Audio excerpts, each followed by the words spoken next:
Yes, I hope my screen, you can see my screen.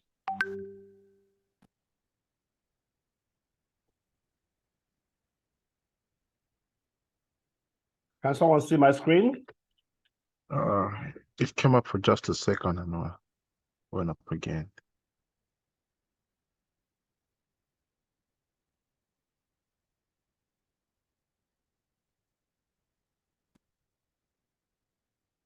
About now, is it on?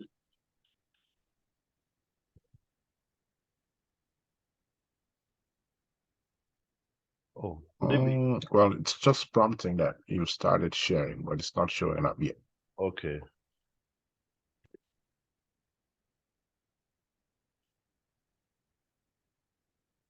Okay, it's on.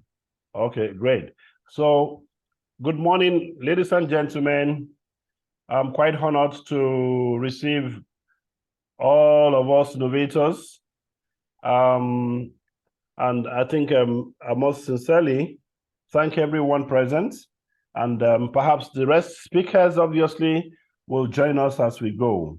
So before I get started, I really want to put the program on a sound footing and perhaps to also introduce the key players and the major ambassadors that are to defend this program theme.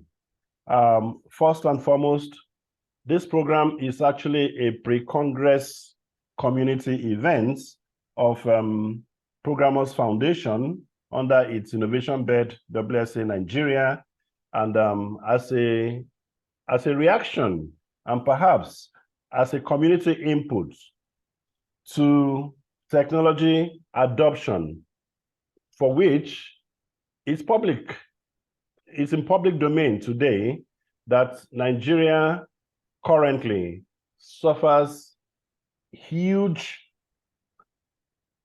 trust deficit in technology adoption.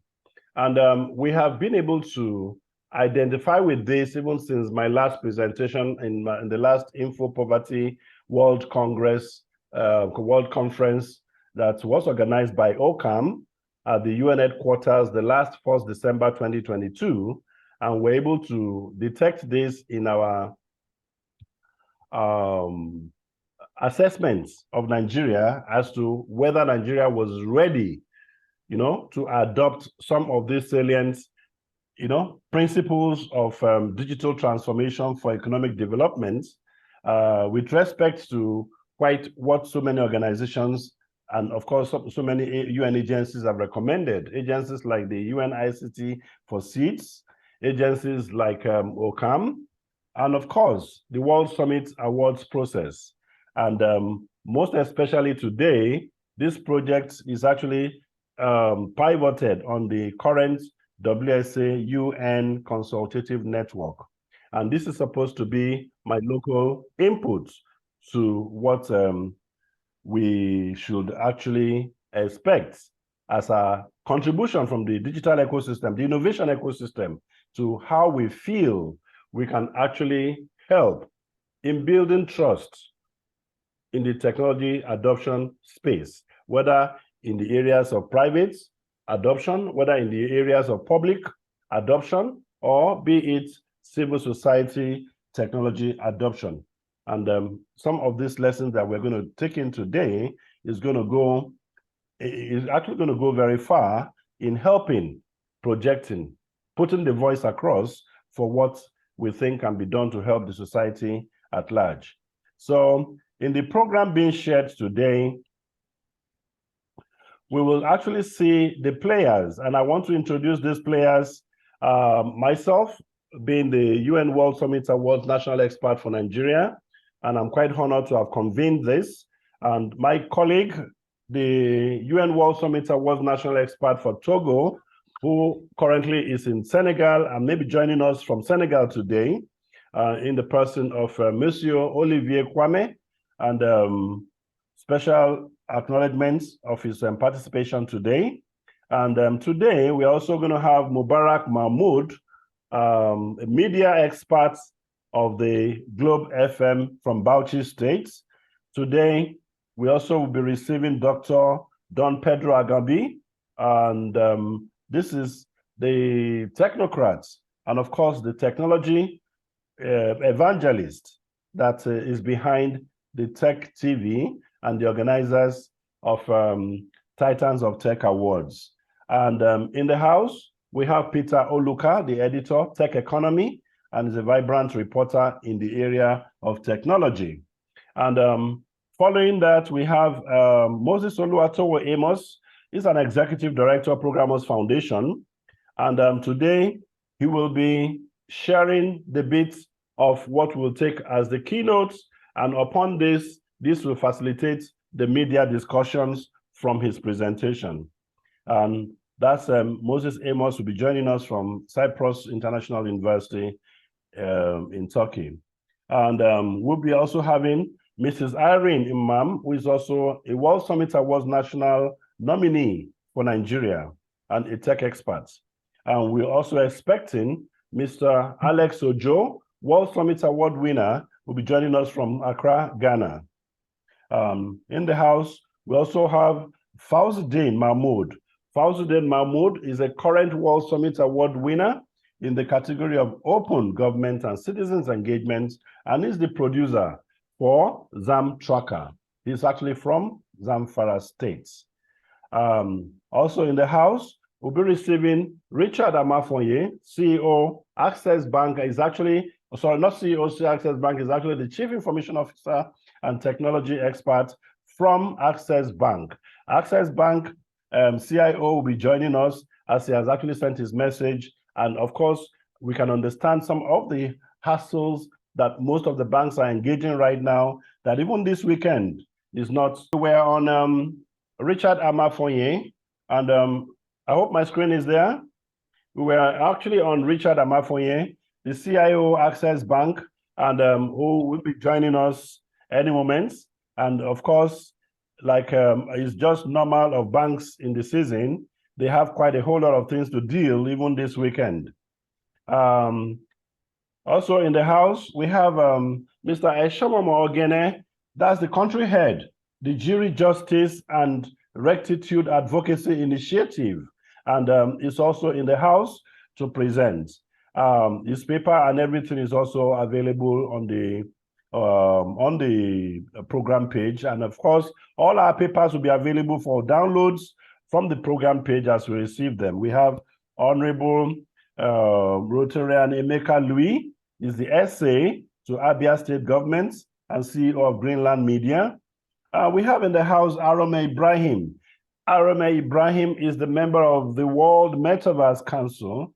And this brilliant young man has been going places and he's been doing so much for Nigerians and Africa that we feel that melting point to build trust is also of concern in that world realm of multiverse.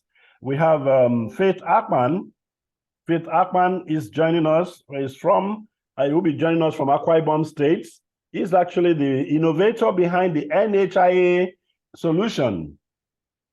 The National Health Insurance Project is actually the brain behind that project, and he was actually a World Summit Awards national nominee for Nigeria.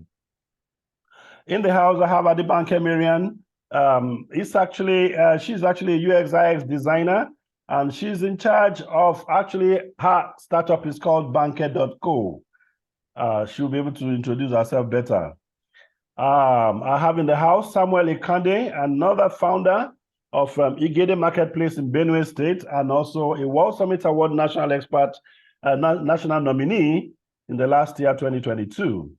In the house, we also have Ware Ehimwa Otri, and she's a current World Summit Award winner, and she'll be celebrated alongside Fauzuddin and one other winner, making 3 in the city of Puebla, Mexico, come May. Oware Imwa is actually World Summit Award winner. In the house, we also have Abdulaziz Samaru. He's the founder of the Foundation of Youth for Smart and Digital Agriculture. This young man will be able to share how he's able to put the connects of what can build trust, especially for agripreneurs in the country.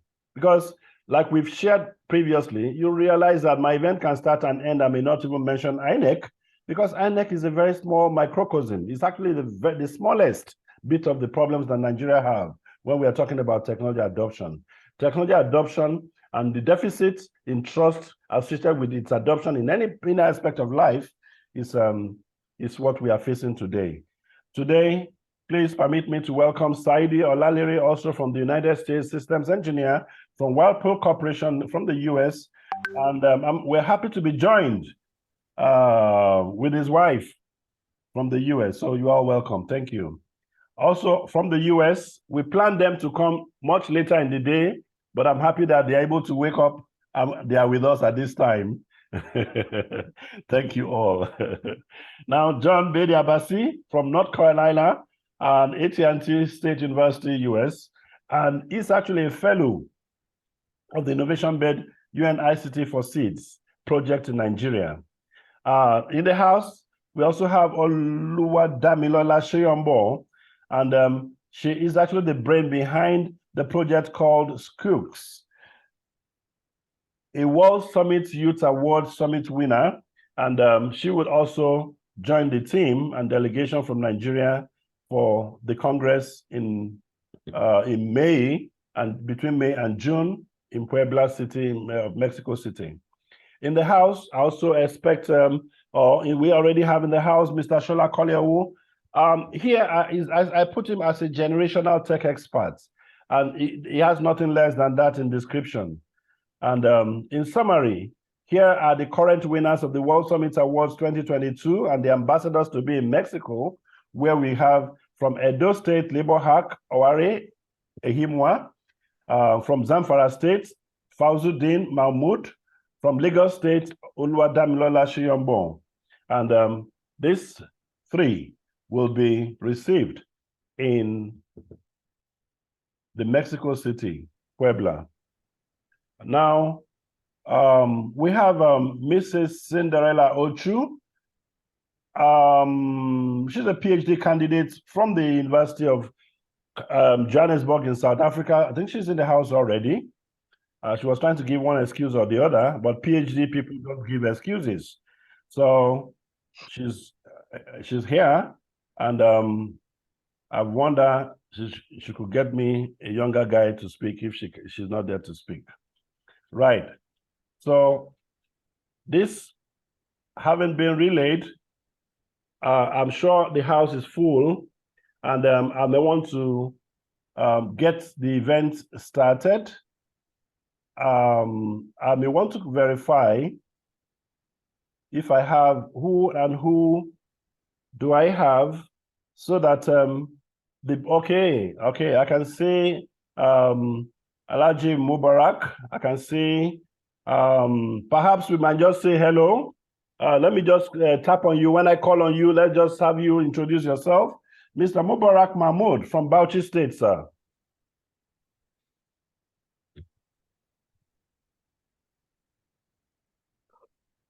You can unmute yourself. Just introduce yourself, sir. Unmute yourself. Unmute yourself.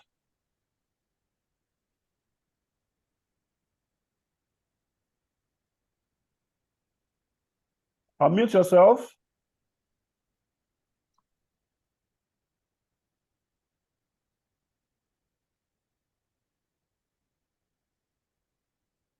Try to unmute yourself, Mr. Mubarak Mahmoud.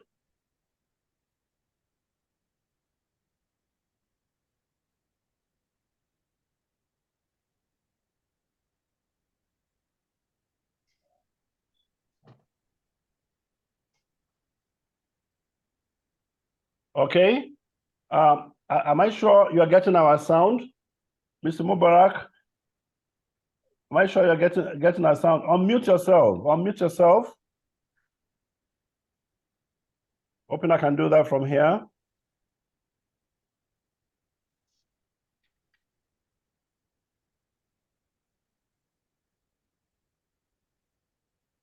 All right. Okay, let me take Irene, ma'am. Mrs. Irene, ma'am. Good morning, madam.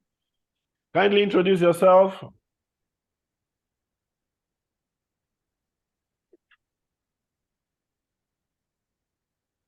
name is Ma'am Irene Nena. My name is Ma'am Irene Nena. I'm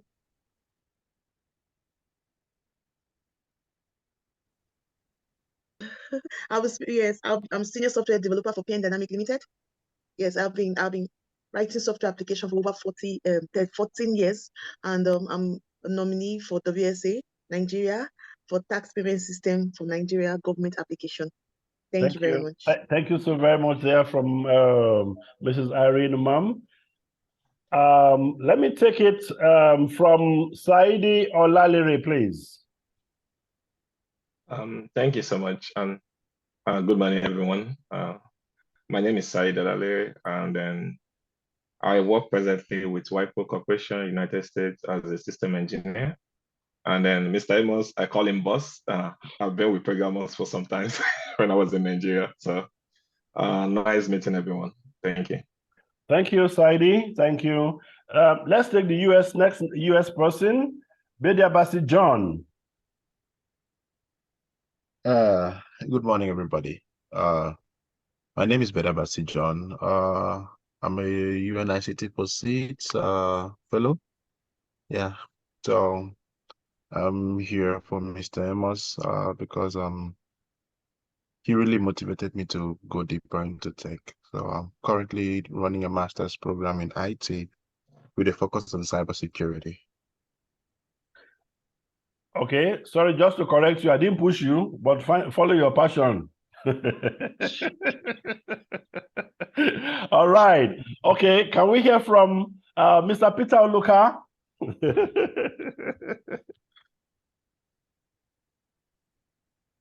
Good morning, everyone. My name is Peter Oluka, the editor of Tech Economy. Actually, I'm on the way, but I'll manage to speak. So, Peter Oluka, Tech Economy. First of all, I want to appreciate Mr. Amos for what he's doing for the ecosystem.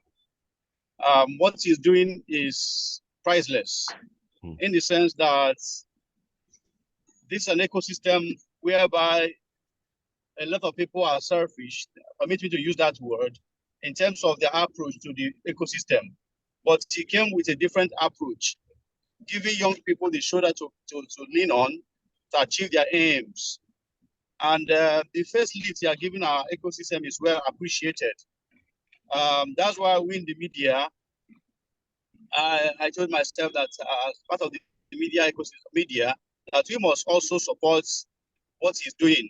So I somewhat appreciate you, sir, for this privilege of being part of the discussion today. Thank you. Thank you so very much, Mr. Peter Oluka. Thank you so very much there. Editor, Tech Economy. Let me hear from Mr. Faith Akpan. National Health Insurance Scheme Project. Yeah, good day, everyone. The name is Faith Akpan. I'm from a part of state, and I'm the brain behind the a factor of the miniature.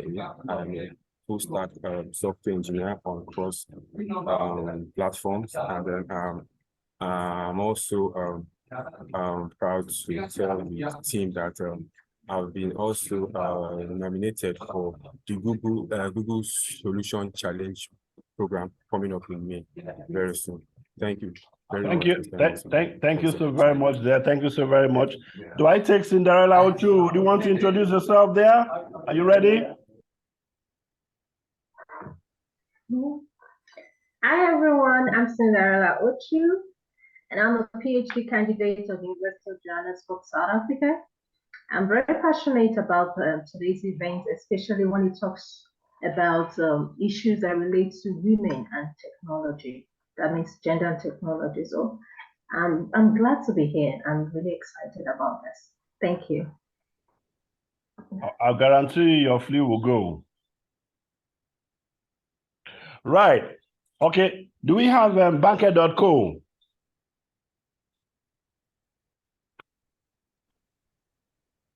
Good afternoon, everybody. My name is Marian Amos, and I'm so glad to be here. I'm honored. I'm a junior UI UX designer, and I'm a brand owner. Thank you for having me. Right. Thank you. Thank you. Thank you. Let's say, can we now hear from Mubarak Mahmood? Is the voice okay now? Yes, it's okay. Excellent. Good morning. Please introduce yourself, sir. Yes, my name is Mubarak Mahmood from Bauchi, ICT 2 Radio Nigeria Globe FM Bauchi, and I'm in charge of all the ICT activities at the radio station Globe FM Bauchi. So thank you so very much there. So this is the way the program will get started. Please permit me to invoke the keynote speech. And the keynote speech, perhaps the speaker will be joining us later on in case we have a question or two. But please let us listen to this keynote. And perhaps we want to feel this will be directly to the media so that we can actually see what we can make out of this keynote and see how, when we report, how does this help the man on the streets? You know, there are so many things that actually is involved. When we are talking about technology, trust deficiency, so many things are actually involved. Are we carrying people along well enough? We are actually not supposed to have every citizen to be computer scientists. But it was later in life, we later realized that computer science is actually a knowledge for all. You understand? So you find out that someone like me, I've been into computer science, I've been into finance and banking. In fact, sometimes I feel I'm still looking for things to do. So computer science sometimes may not be that course for one man. It should exactly for someone, several other persons. So the way computer science is actually being used should be in a manner that whatever it is I am doing, we need computing because we need areas of application. That's why we in computer science we say applications. What are you doing in computer science? Computer science in itself is not it's actually not closed. It's not a vacuum. But then you need to actually adopt something dot computer science gives you an application, and that makes you who you are. So I think in this area, now we have created trust issues, and we try to see how we address them. Please, I would like us to take this first speech, and I'll be glad to share that speech right now so that we can take it as something to start the program. Hello, everyone. It's good to be here again. My name is Moses Amos. It's good to be back. I was once in, I think, a previous Let me know if meeting the screen just is up. like this, where I spoke about human capitalization. Is the screen up? My main concern Yes, it's is just still talking about human capitalization, but on a broader spectrum, in open government and technology-wise. So I'll just try to tie together in this meeting what we mean by open government, and how we can implement technology through human capitalization in our societies today. So let me just start by giving a brief concept of human capitalization. Like I did in the last meeting we had, I think I spoke extensively about human capitalization, but just like a quick recap. So basically, human capitalization consists of knowledge, skills, and health that people invest in and accumulate throughout their lives. So basically, it just means that when you invest in yourself, that's just what we call human capitalization. But in our society today, we try to see how we can take advantage of human capitalization on a broader scale, like on a mass level, if I should say. So yeah, so with economy building in focus, we will talk about how we can achieve a digitally enhanced leadership through trusted technology and human capitalization. So like I said, my main aim today is just to see how we can tie together good governance and technology. And good government and technology, they go hand in hand, good government and technology. So, okay, let's start. All right, so yeah, so starting with leadership, we know that the main problem that economies face is lack of good leadership, right? And sometimes the wrong people are the ones leading in the sense that they are not even competent to be where they are or to be part of what they're doing, but because they found their way into power one way or the other, through shady means, and then they found a position somewhere, and all they do is just, embezzle funds, and they have nothing to show for it, really. So this mainly is the problem that economies face. When we have like the third world countries, for example, we have our economies, they seem to be the poorest in the world. But if you look at it at the same time, the leadership also seems to be the poorest in the world. So it's basically the same incompetent leaders that leave, and then the next set of incompetent leaders find their way again into the system. And this mainly is because we lack an open governance. So this brings us to the issue of open governance. When it comes to open governance, we talk about a society whereby people have a say. We talk about a society whereby it's not just about the government. The decisions are not just are not just made by the government. Policies are not just made by the government. The people are all inclusive as well. So this is what we mean by open governance. So as we go along, I'll try to see how we can tie together what we can achieve with open governance. From the standpoint of technology, digital technology, what can we achieve with an open government society? So we said, taking the concluded presidential election into consideration, for example, what happened, it was just all over the place. There was so much corruption going on, and we truly don't know what the result or what the outcome of that election is, because of the lack of transparency of corruption, of course, as we know. But if we can have a system whereby people are also involved in the system, we can hold these leaders accountable. We have people to hold accountable. But if the people don't have a say, if they don't have any way they can tackle issues, there's really no way for their voices to be heard. And that's what has been keeping many countries, on the same spots throughout the years. So let's just start by defining an open government. What is open governance? We said open government is a culture of governance based on innovative and sustainable public policies and practices inspired by the principles of transparency, accountability, participation that fosters democracy and inclusive growth. So we can see here that the most important part of this is the participation, because inclusive growth goes hand in hand with participation. We cannot have an inclusive growth if we do not have participation. I would say the three hallmarks of an open government are transparency, accountability, just as we said. And now we say, since we know that we have the issues of transparency, we have the issues of accountability. So how then do we tackle this? We tackle this by participating. This is why I mentioned again that participation is one of the major aspects of this whole concept of an open government. So as I run through the next, now, when it comes to participation, we have various areas where we as human beings can contribute to the society, right? But at the same time, it's not just about we having any area to contribute, but also we have to be well equipped.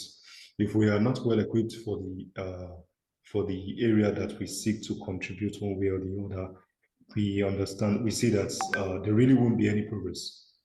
And what I mean by being equipped is that we might have people that are willing to, that have the skill or that have the will to contribute one way or the other, but they don't just have enough skill to, they don't just have the capacity to function in that aspect.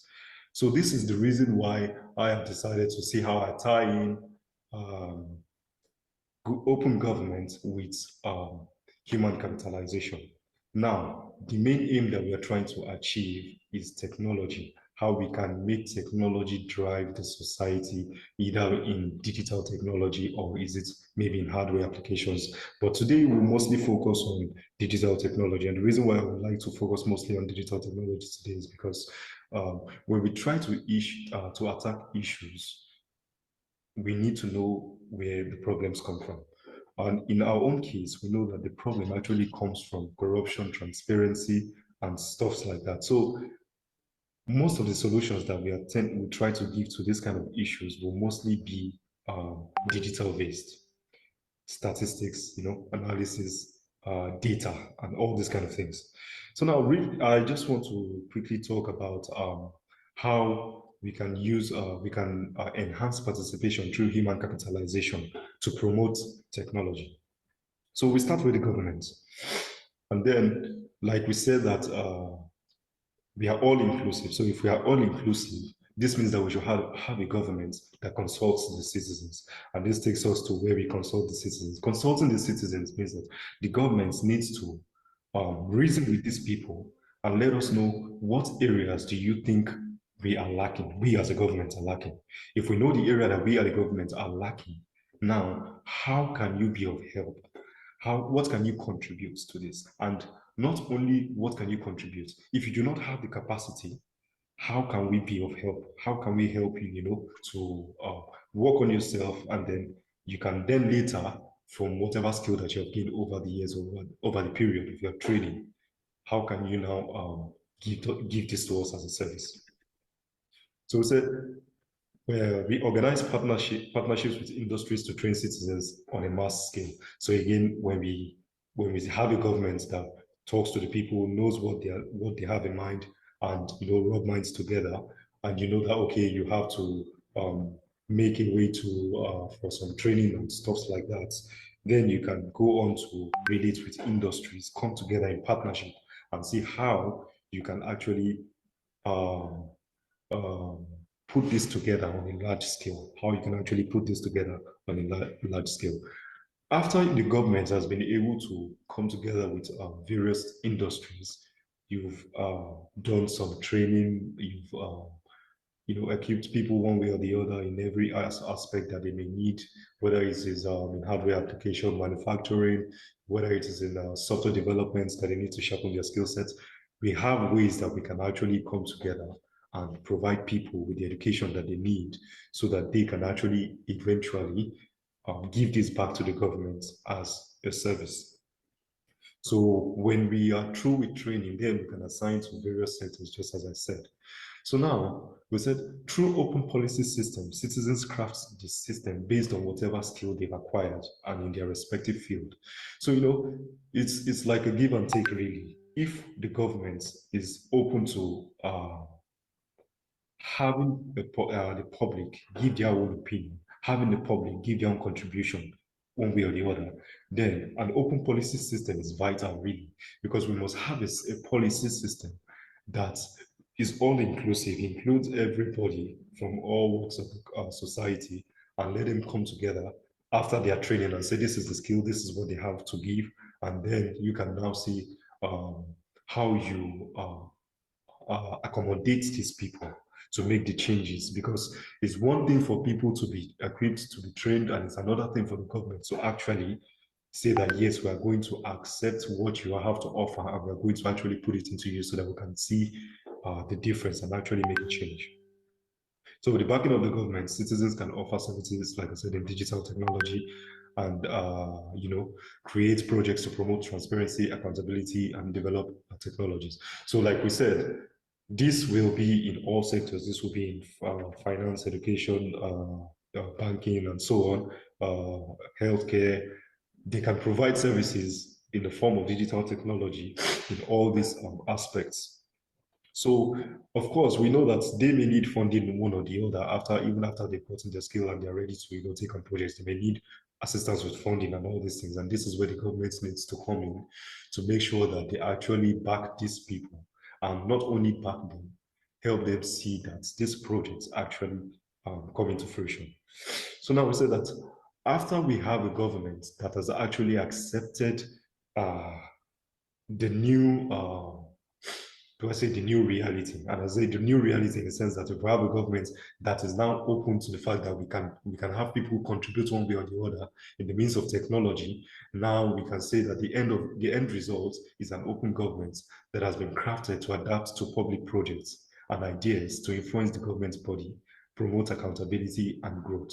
So at the end of the day, when these people have gone through these phases of training and so on, the advantage is that they will eventually give all this back to the society with the will of the government. Of course, the government has to be open to take these contributions in every area, maybe in digital aspect, for example, automation of transportation system, let's say, for example, or automation of state projects and so on like that, all for the sake of transparency, for them to be able to get data and supply data to these people so that these people can put on the platform, and people and the society and the citizens can know, okay, these are the projects that are going on, and this is what the government is trying to do, this is what they're trying to achieve, and things like that. So that's just mainly the basic concept of human capitalization, taking them through training, and then the government accepting these people back into the system and allowing them to function and actually make a change through digital technology.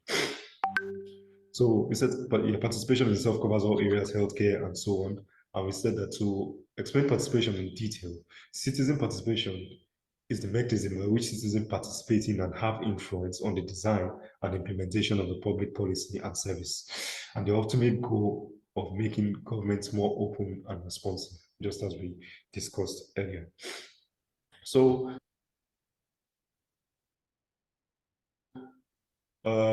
back to the training aspect, where we say that we have people who are willing, who have the skill to contribute one way or the other into the system. But now the thing is that we may not have enough hands. For example, we have a country of over 2 million people, 200 million people, sorry, and we have just people who are serviceable just around like 1,000 or 2,000 or 5,000. We can see that. Yes, we will make a change, but not on the scale that we need so that we can actually see a rapid difference. So this is the reason why it's important that the government actually needs to bring in as many people as possible and put them into the industry, let them go through the training that they need, fund them for them to be able to, bring their startups and things like that. So we know that there is an input for every output. This means that in our journey to an open government society, we need to invest in the citizens again, that will participate in various sectors again. And this can be a tool to promote service in digital technology. So as we go down very soon, I will just talk about a few projects that we've seen the implementation of digital technology. And then we just talk about, okay, we said the accumulation of human capital improves labor productivity and facilitates technological innovations. So for us to have an economy where healthcare, education, and heritage and all other sectors are technologically driven, we need to first invest in the minds to fulfill such purpose. Technology and innovation capitalization created through extensive collaboration among the academia as the advanced knowledge and research suppliers, government as the policymakers, the industry as innovative products purchaser, and skilled people employer. So what we are trying to see here is that if we have a government that is willing to come with academia, and also we have this academia can be a research supplier. In other means, they can be a source of training to these people. And then we have the government as the policymaker. So we know that this will still be under the leadership of the government in some sense. The government will still be the one to put in place, come together in partnership with the industry, those who will train, and then those who have, like, for example, those who are already in those sectors, functioning in those sectors. And now we can have these trainees also be under them, and from there start to begin their implementation and things like that. So this is what we are just trying to see here in government collaboration with academia and so on. So let's quickly talk about, okay, so we said the end result of investment is the reward. We can see that human capitalization, we can use human capitalization as a tool to sharpen young minds again in the area of technology to expand technological innovations. So this ties with the issues of public policy. So that as we said, that public policy is the main source when it comes to an all-inclusive society. And if we eventually see these people go through training, and even they've been funded to start certain projects, if we do not have the right policies for these people to express their contributions, it's almost going to be a waste of time, because we need people that will have a say, bring in technologies, implement, and then test run these innovations, and then we can now start to see how far this, takes us as a society. So let me just talk quickly about just a few examples. Let me say a few examples using India as a case study. So we have various innovative initiatives under Digital India initiatives. So we have, like we said, we have the government, we have the health sector, we have the government sector, and then we have a project called MyGov. MyGov is aims in the government, sector. So we said it aims to establish a link between governments and citizens towards meeting the goal of good governance. We said it encourages citizens as well as people abroad to participate in various activities, So just we take this just concluded presidential election, for example. Nigerians in the diaspora, they've not really had any way to express themselves. So they've not really had any way to say what they feel about the results of this election, And as we know, that many people are against the results, but we don't have any platform, like even if it's a blog, that we can have some government officials come together with people and then we talk about, how to actually go forward with their concerns as citizens in diaspora. We have the health as well, e-health online registration framework. So it's an initiative that facilitates patients to take online OPD appointments. So if you need to do a scan in the laboratory, you can just go online, get your tickets, and then you will be advised on the day you can visit the laboratory instead of just going there and waiting. So we also have, for example, in the educational sector, we said we have the NSP, the National Scholarship Portal, which provides a centralized platform for application and disbursement of scholarship to students in the area of education. And then we have government again, we have DAPAN, which says it's an online tool that is used to monitor and analyze projects for critical and high priority projects of the state. So if you take projects, Lagos State, for example, we have a blue line rail and we have a red line rail, for example. How far has the project gone? What is the budget for that project? What is remaining, things like that. So we say it facilitates presentation of real-time data on key performance indicators of selected schemes and projects to the senior functionaries of the state government as well as district administration. So we are able to carry people along with these kind of platforms, and this is why we need digital technology in the area of open government, right? So if we have an open government that allows the expression of digital technology, we see that we are able to transmit data from the government to the people, to the society, a lot easier. So this just wraps up the whole idea of an open government system and how we can take advantage of digital technology through human capitalization. We've seen how we can train people and take them through the phases, how we can push them into the industry, how we can fund them, and how we can then let these people express their contributions into the open government society. And then we see, we monitor the growth, we monitor the changes that we see. So this is just my short idea of this concept.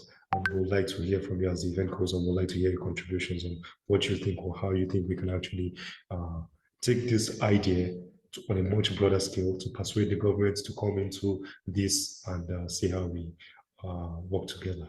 So thank you so much for listening. Appreciate it. Flight, as easy as it sounds, can be very of that keynote so that we can proceed from there. Mrs. Ochu. Mrs. Ochu? Yes, Moses, that was just a great paper. It's really fascinating, I must say. Thank you so much for that. Thank you. For the media experts in the house, we would like to hear from you from media perspective. If you can say one or two about this keynote address. So we'd like to call on Mr. Peter Oluka and Mr. Mubarak Mahmoud. Thank you so much.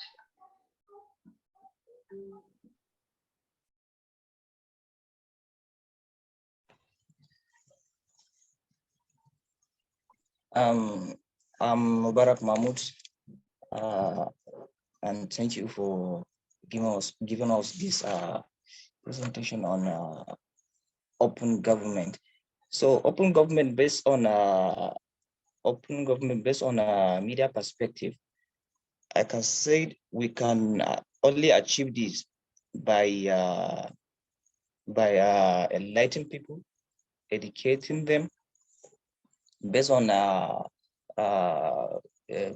using media outfits, various media outfits, like for example, my own radio station. So to make people participate more or understand what open government means is by enlightening people, educating them on various activities of any government, like what the presenter said on health and education. So open government, by doing that, people will be carrying along, much more carrying along on all the activities of government. And to achieve that also, government must also adopt a lot of policies that will help people understand a lot of its activities, like on health, education, rural development, a lot of things, infrastructural development, and so on. So to me, here is open government. By using open government, by adopting such policies, so government must have a collaboration with media outfits, so that it will be educating people, enlightening them on a lot of its activities. So people will be carrying along with touch of a lot of its activities. So I think, based on government perspective, based on media perspective, this will help a lot. Thank you. Yes. Thank you so very much. Mr. Oluka, your points? Okay, great. So that I think that actually might just do a good coverage. Let us actually get to continue. That paper, quite frankly, has so much interconnected, and it was able to bring quite a lot of dimensions to the problems to the center, and of course, emphasizing the need for how more education, like we actually have seen in the Creative Commons. The Creative Commons actually projects openness, and there's actually what they call the OER, that is the open education resources, which should be available to almost every community, and this will go a long way in facilitating the process of achieving the SDGs for national development. Thank you so very much for that paper, Mr. Moses, and of course, the analysis by Mr. Mubarak Mohammed. So we'll just progress in the program course, and I would like to invite, let me see my program. The next program segment there to be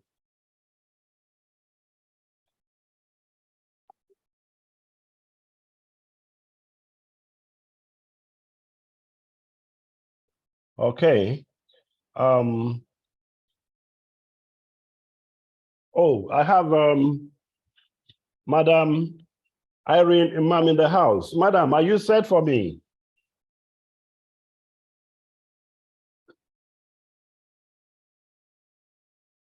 Yes, sir. Oh, excellent. Please, you have the floor. Let's go. Thank you. Okay. Okay, thank you. Okay, let me share my screen. Excellent. Kindly confirm that you can see my screen. Okay. First is that I see that your connection is muted, but you are sounding. How was that able to happen? Okay, sorry. Oh, perhaps you have two connections. Okay, no problem, which is fine. Yes. Please go ahead, which is fine. It's okay. You are loud and clear, but try share your screen. Okay. Everybody here is a co-pilot.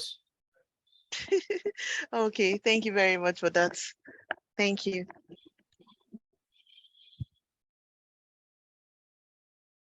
Okay, my topic for today, my name is Irene, Senior Software Engineer for Pen Dynamic Limited.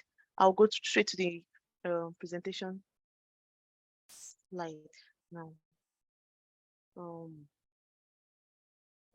Okay. Okay, so first and foremost, what is trust? Trust is the belief that someone is honest and that the person can deliver in terms of when we hand over anything that is secured and safe. We trust that in 10 years' time, it will give us accurate information, and also the ability to have integrity is doing the right thing the right way, right? Adhering to strong values and moral principles. In terms of database security, what is data? Data is any information that is saved and stored for future use. And please, is my screen moving at your end? Okay, thank you. Data security refers to protective measures employed to secure data against unapproved access and preserve data's confidentiality and availability. Now, this data security in check in place, we need to mitigate against illegitimate use and malicious cyber attack and threats. I've put across different definitions and where these data can be stored. That's on premise and on the cloud, knowing that this information can be digitized at any time, and I'll analyze how to implement these measures. Now, how do I do that? Restricting unauthorized access by implementing strong multi-factor access on database management controls, stress testing to ensure that it does not crash by denial of service and user upload, and also physical security in terms of national theft and natural disasters, and also reviewing vulnerabilities in terms of how threats and hackers improve their ways of hitting on DBs. So it ensures business continuity, financial damage is being minimized, loss of intellectual properties, managing trade, damage reputation. Now, these sectors, I want to analyze how trust and integrity are being managed in various sectors. In terms of education sector, now our records, now you can improve the research by lecturers, by what they taught in 2020 should not be what they're teaching in 2023. Information of test and information on examination should be stored so that even in 10 years time you can reference it, and for future growth for little ones that are growing into the next generation. For healthcare, in terms of Nigeria NAFDAC, we need to minimize the use of fake drugs and importation of all this illegal abuse of drugs, and have a database where people's medical records are being stored. In case of accidents, they want to do blood transfusion, what is the blood type, genotype, immediately as a glance, any hospital, not limited to government or federal or private. And in terms of I'm trying to rush up because of time. In terms of security of law enforcement, we have the various technology, as you can see on my screen, where information can be reached by any police, whether army, naval, or military, wherever, to catch any insurgent security in the nation, to catch them, to communicate with them. And also in terms of business, you go and check on the DB, the track record of anybody before you do business with the person trustworthy or not. In terms of business, our government officials, our local government can also take in data to manage their projects, timelines, and how much was spent for a particular project. In terms of bank payment transactions, is there security? Is it encrypted? Do I trust this bank? How do you trust a bank? Is it by their names or because it's established? So you trust a bank because you feel that you've done business with them and they're credible. That's the reason why you trust the bank. So you can analyze from this analysis, you know that, okay, payment gateway, if I invest 10 million naira in January, by March, I should have like 2% interest, not 9.5 million naira balance. So in terms of my research, I've analyzed the personal data, knowing that you can see healthcare. If you are not alive, you cannot live, you cannot enjoy social amenities. There's no reason. You don't have the health, you don't have a life. So you can see from my analysis, healthcare is top notch 28.6%, government is 1.4%, and other sectors. I believe with these few points of mine, able to analyze the fact that without a trustworthy data in our country for validation checking various sectors, the military, the healthcare, the banking sector, I'm able to give this information to our team that going forward, we should check ourselves. It's not by what we say. Our word should be our bond. We should have integrity and also have moral principle. Thank you very much. That'll be all for me, sir. Thank you, Mr. Amos. Thank you so very much there from Mrs. Irene, ma'am. Okay, that was quite smart, and of course, to time. So we will move on to the next. Okay, we don't have Alex Ojo in the house yet. Fawzud Mahmoud, are you in the house yet? Some presentations have been sent in, I can see, but then let me just verify the order on which I have. Do I have? Okay, Ibrahim is no longer here. I saw him earlier. Okay, let me just confirm that I can take any other person ahead of them if they are. If I can go to Olalere, please. Olalere. Okay, thank you, sir. Let me just share my screen. Excellent. Please go ahead.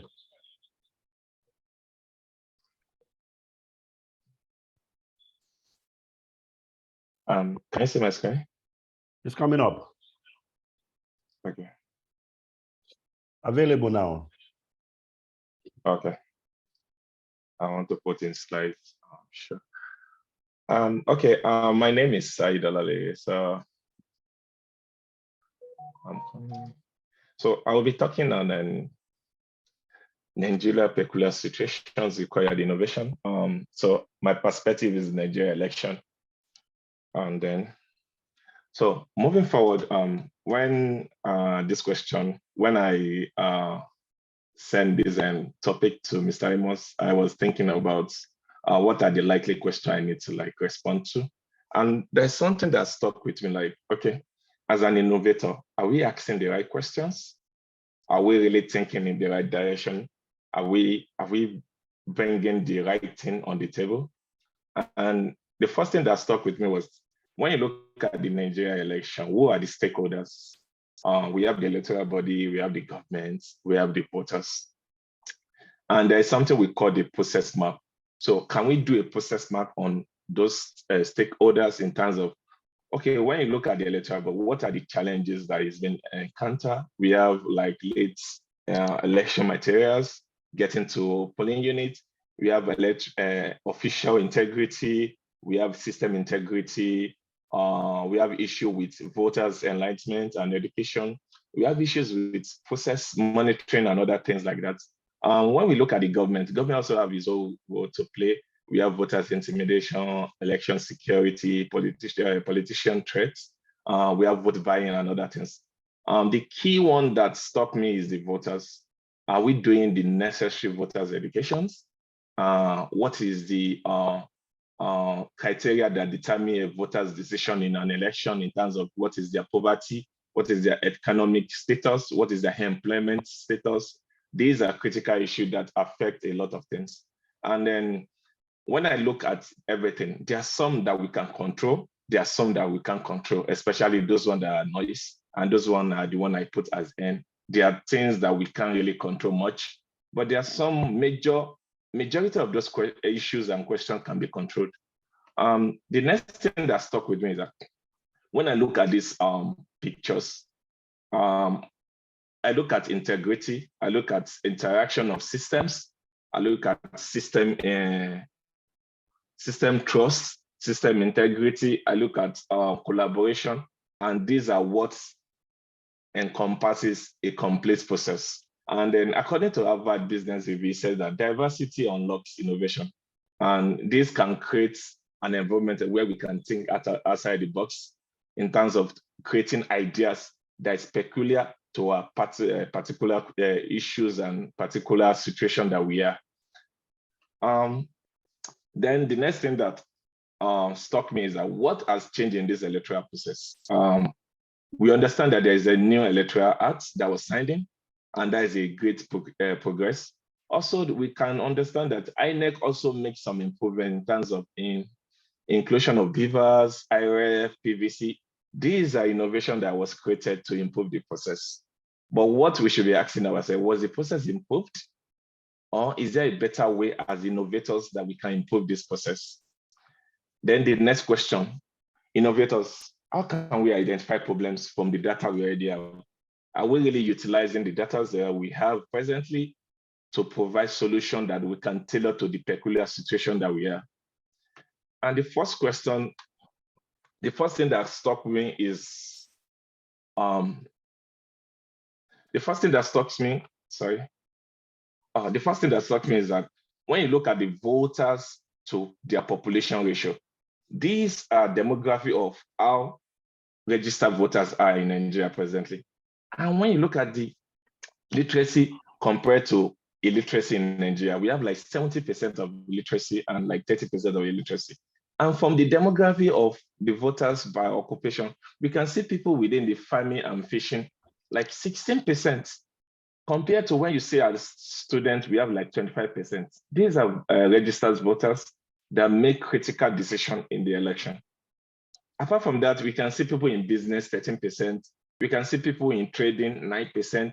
We can see artisan, 5%.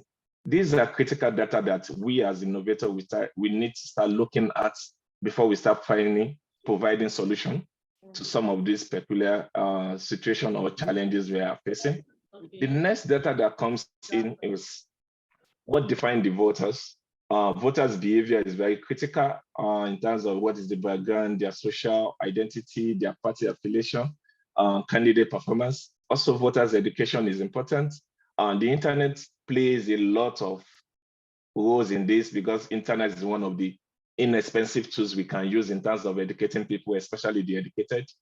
Then for the non-educated, there are jingles that we can run on local stations. For example, my parents are not educated, but what I noticed is that they listen to local stations and local radio stations. And these are medium that you can reach most of these non-educated people and get them educated in terms of what voting is all about. Then the voters registration.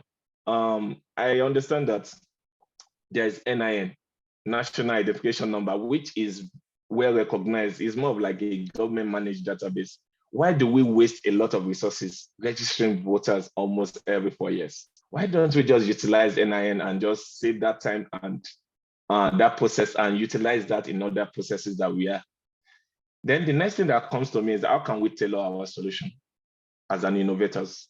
The first thing that comes to my mind here is that why do we need a CMS? And everybody know what a CMS is all about. It's a content management system. This is very, very important. It is a platform that can assist us to manage all the workflow, all the processes within the electoral processes. For example, voters history, polling unit visibility, assessing candidate profile, monitoring polls workers, monitoring material movements and staff. This is a system that if it is in place, the electoral body can manage every process within the country effectively. Then the other thing that comes to me is, well, why are we not introducing cheap technology? And cheap technology is something that is very available to us, is accessible, is everything that we use daily in our life. For example, we have GIS, Geographical Information System. Everybody knows about this system. Everybody uses this system. Everybody can monitor things with this system. We have the GPS, which is very also important. Most people drive a car, let me say, and we use GPS to monitor our movements. These are things that we can use in terms of movement of electoral materials, people, officials, even the driver, that we can track them at one time and at particular place they are. Also, we have the radio frequency identification, which is very, very important.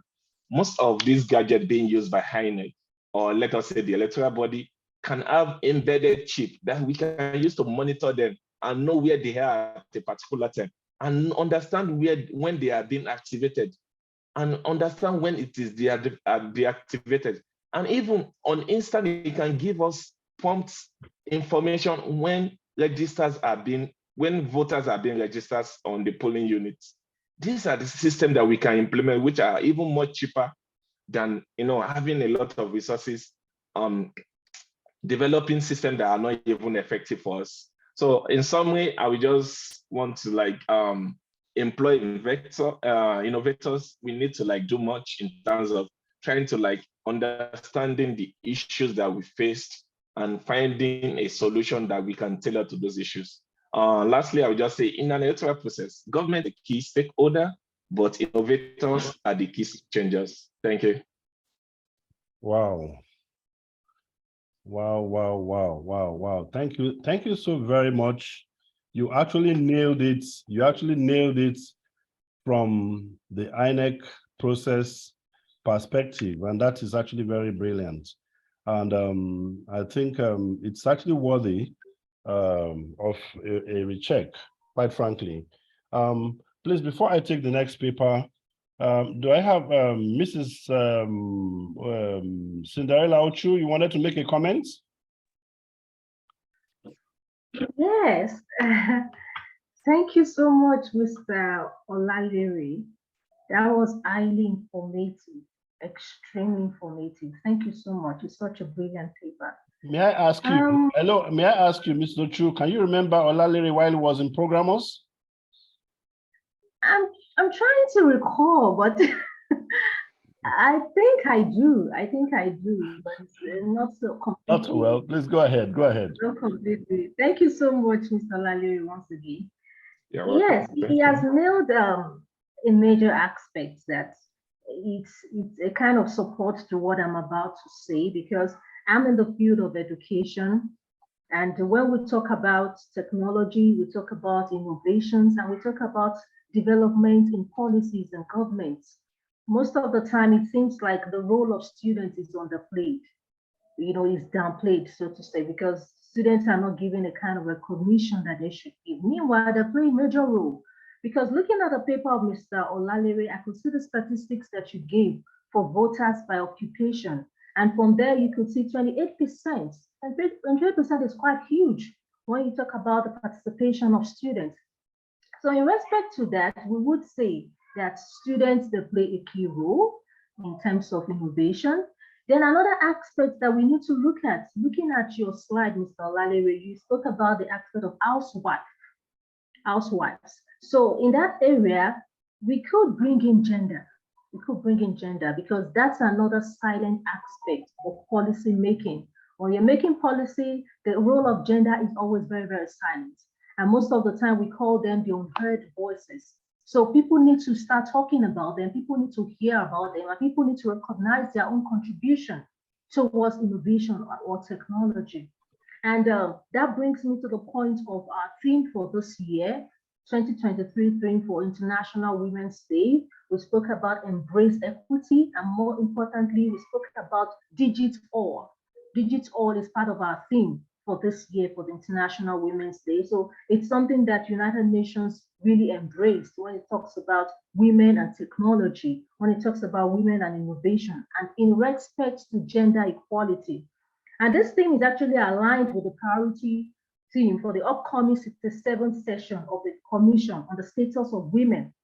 It talks about innovation and technological change and education in the digital age for achieving gender equality and the empowerment of all women and girls. So it is on those points that we begin to look at, okay, what is their role? What are they playing?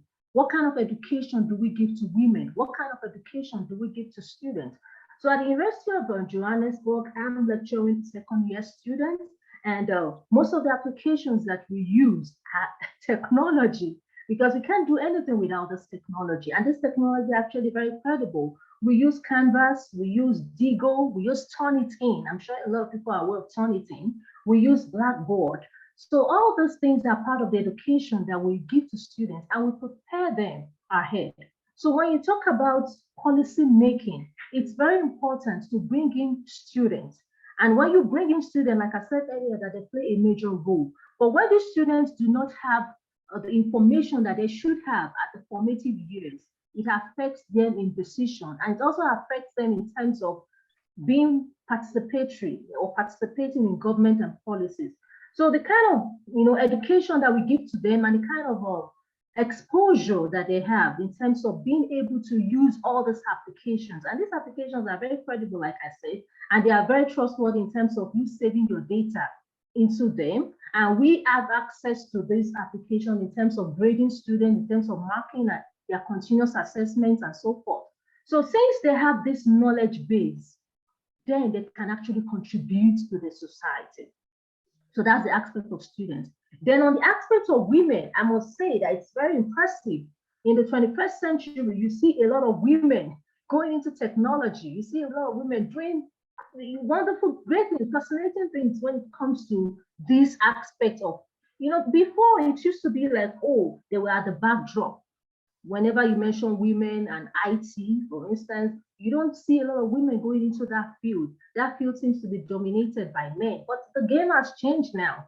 The game has really changed. So women now are the forerunners when it comes to innovation and technology, and they're beginning to change the narrative in a very great deal. They're changing the narrative. So talking about the trust issue, or talking about the trust deficit that we have, or that people have, especially in Nigeria, when it comes to technology, I would say that if we can adopt the suggestion of Mr. Amos Oluwatowu, and we can also adopt the suggestion of Mr. Said Olalere, I think it will help a great deal in moving the country forward. Thank you so much. Thank you so very much there, Mrs. Ochu. Mr. Peter Oluka, before you came in, the last paper actually delved into INEC, particularly our electioneering process. And there was a beautiful dimension from there. Perhaps Mubarak Mohammed, do you have a comment on that paper?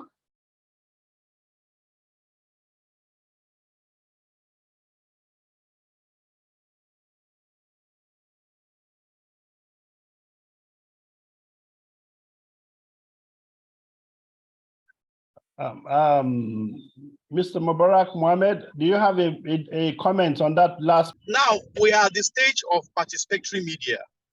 How do I mean? From the presentation, you can see that what we need, it shows the fact that all hands need to be on deck for us to achieve our aim. The time has gone whereby the media claims ownership to the truth. Thank you.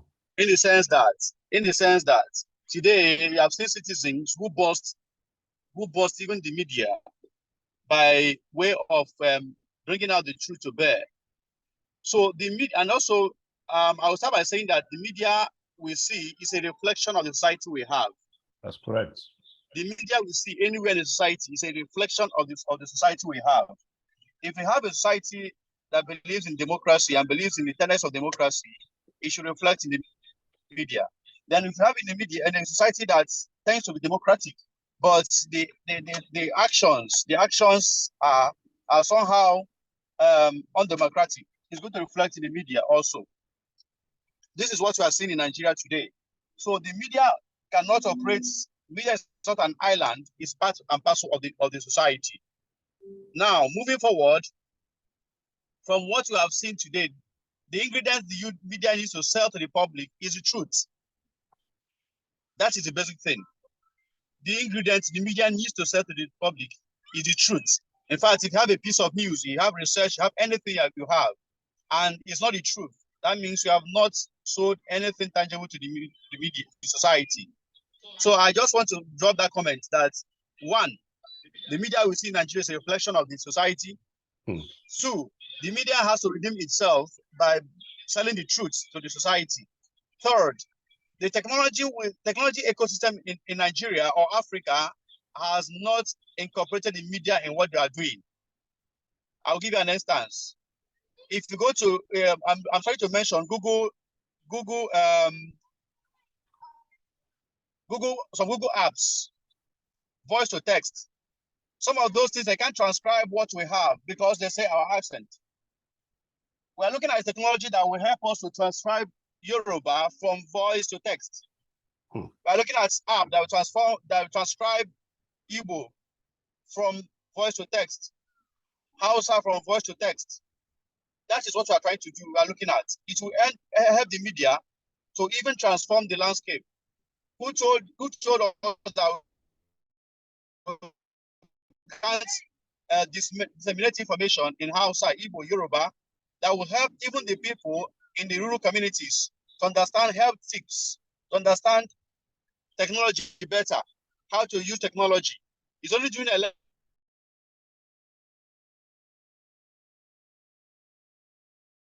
that you see maybe INEC transcribe the election, those things stop. But how about continuity?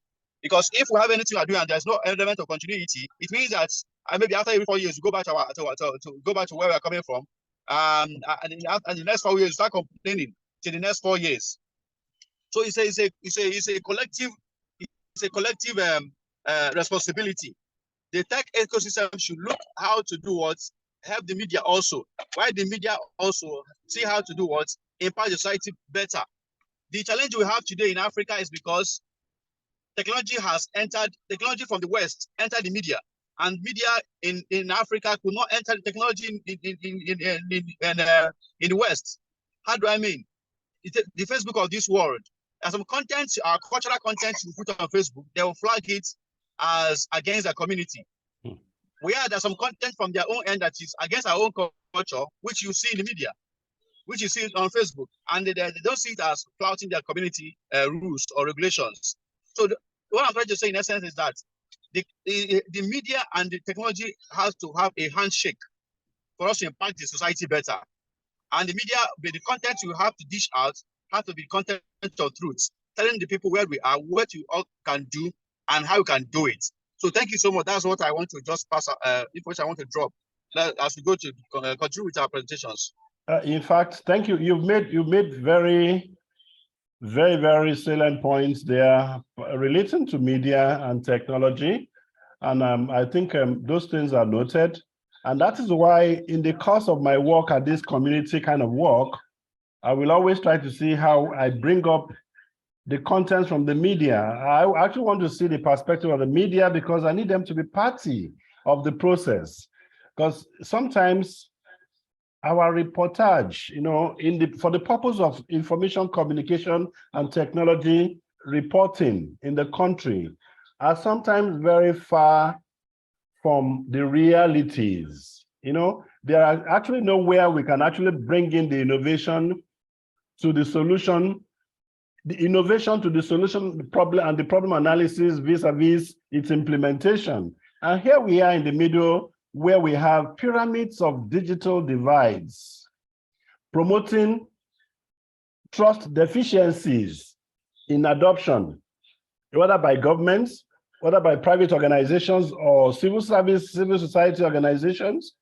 And here we are as entrepreneurs. An average innovator is an entrepreneur, whether for agriculture, whether for different aspects of any national economic development. As you can hear from the young guys who have spoken here today, our products need to be respected. And an average innovator that has spoken here today is world class. I mean, for you to be a nominee or a winner on the UN World Summit Awards, you must have gone through the global jury for us to say that, yes, we have a country that has won on that platform. And for us to say that even for this year, we are presenting 3 winners from Nigeria. That is huge. But you see, we really do not have that leadership that is ready to support these breeds of innovators from around the country. And hence the need for us to partner with the WSA UN Consultative Forum so we can drop our voices at the United Nations, perhaps where our leaders can go there to listen to our voices, because we will not be appealing to them, because we will never be part of their propaganda. And that's exactly what we are getting here. Okay. So thank you so very much from that perspective and that comment there. And I have more presenters. I have more presenters in the house, and I think okay, Mr. Faith, please permit me to perhaps get more additional speakers, so that I'll still come back to you. You just cool down. You're a man of the house. Let me appreciate Mr. Eshamomo Ogene. He also have a very short time. That's why he's been in and out, so that he can just do his talk. Thank you so very much, Mr. Eshamomo. Please unmute yourself, introduce yourself, and please take the floor.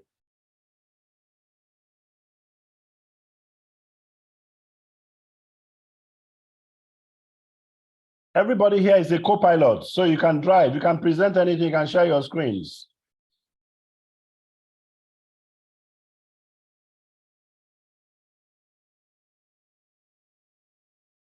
The event is actually the speakers roundtable, so it wasn't something.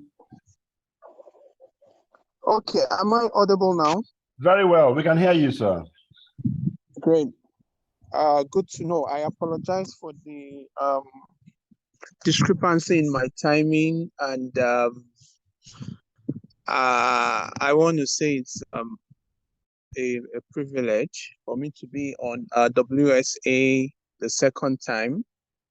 I think the first time was last year, and we tried to look at things from the jury system, citizens' participation in the judicial process, and in fact in governance generally. But today I would like to just quickly speak on the role of innovation and trust, informal sector database management system. The chief host, convener, and visionary of WSA World Summit Awards Nigeria UN Consultative Network Intervention, Mr. Amos Emmanuel, guest speakers, very important and distinguished audience, beautiful ladies and gentlemen. I am delighted and honored to be sharing my experience with you on the above subjects, especially from the perspective of a public policy developer and analyst. First, I must commend the chief host as well as the organizers, WSA UN Consultative Network Intervention, for this well thought out webinar. This is supposed to be a very brief intervention on the role of innovation and trust. For me, what better platform to draw attention of innovators to the most productive and largest working demography in Nigeria, indeed in Africa, the informal workers. Incidentally, they have become the most excluded demography from the emerging inclusive economy driven by technology and innovation, a situation that is disturbing and deserving of imperative attention. Digital innovations designed specifically for them helps them build trust and confidence in technology, as well as enjoying them to take ownership and responsibility for its success. A lot of these informal workers are not tech savvy, and despite internet penetration level in Nigeria being somewhat the highest, about 60%, it would interest you to know that most of the informal workers who contribute mostly to the multidimensionally poor in Nigeria have very little access to internet, and therefore they have very little access to smartphones. I should, however, highlight that extant technology expansion targeting informal workers and other low-income earners like mobile money wallets, POS businesses, amongst others, have succeeded in gaining their trust, but mostly because it provided them with bank accounts requiring no BVN or documentation and passive but badly needed income. These technologies required and harvested the barest minimum data from the informal workers to provide them with no prospect for human capital development or access to benefit from government schemes. The trust level required to keep this symbiotic relationship between the fintechs and informal workers is therefore very low and insignificant. And while the former, which are the fintechs, makes the most profit from the relationship, the latter is just happy to earn the extra income. Moreover, there are significant dangers, including porosity to hacking and identity theft to the minimum customer data, based on the minimum customer data required to operate these software solutions. The informal workers are estimated to currently compose 80% of Nigeria's workforce and contribute over 65% to our GDP. Despite their enormous contributions, they form the majority of Nigeria's 133 million multidimensionally poor population who are exempted from security, health, education, quality living standards, and employment, much unlike the formal workers who have better education and access to training and retraining opportunities, as well as scholarships, access to health insurance, job security, amongst others, tax clearance certificates, as minimum work benefits, informal workers do not. What a dichotomy. Or is it a targeted economic discrimination exclusion? Formal workers have their taxes computed and deducted from source as a percentage of their assessed salary, allowing their companies to further deduct contributory retirement savings directly from their salary.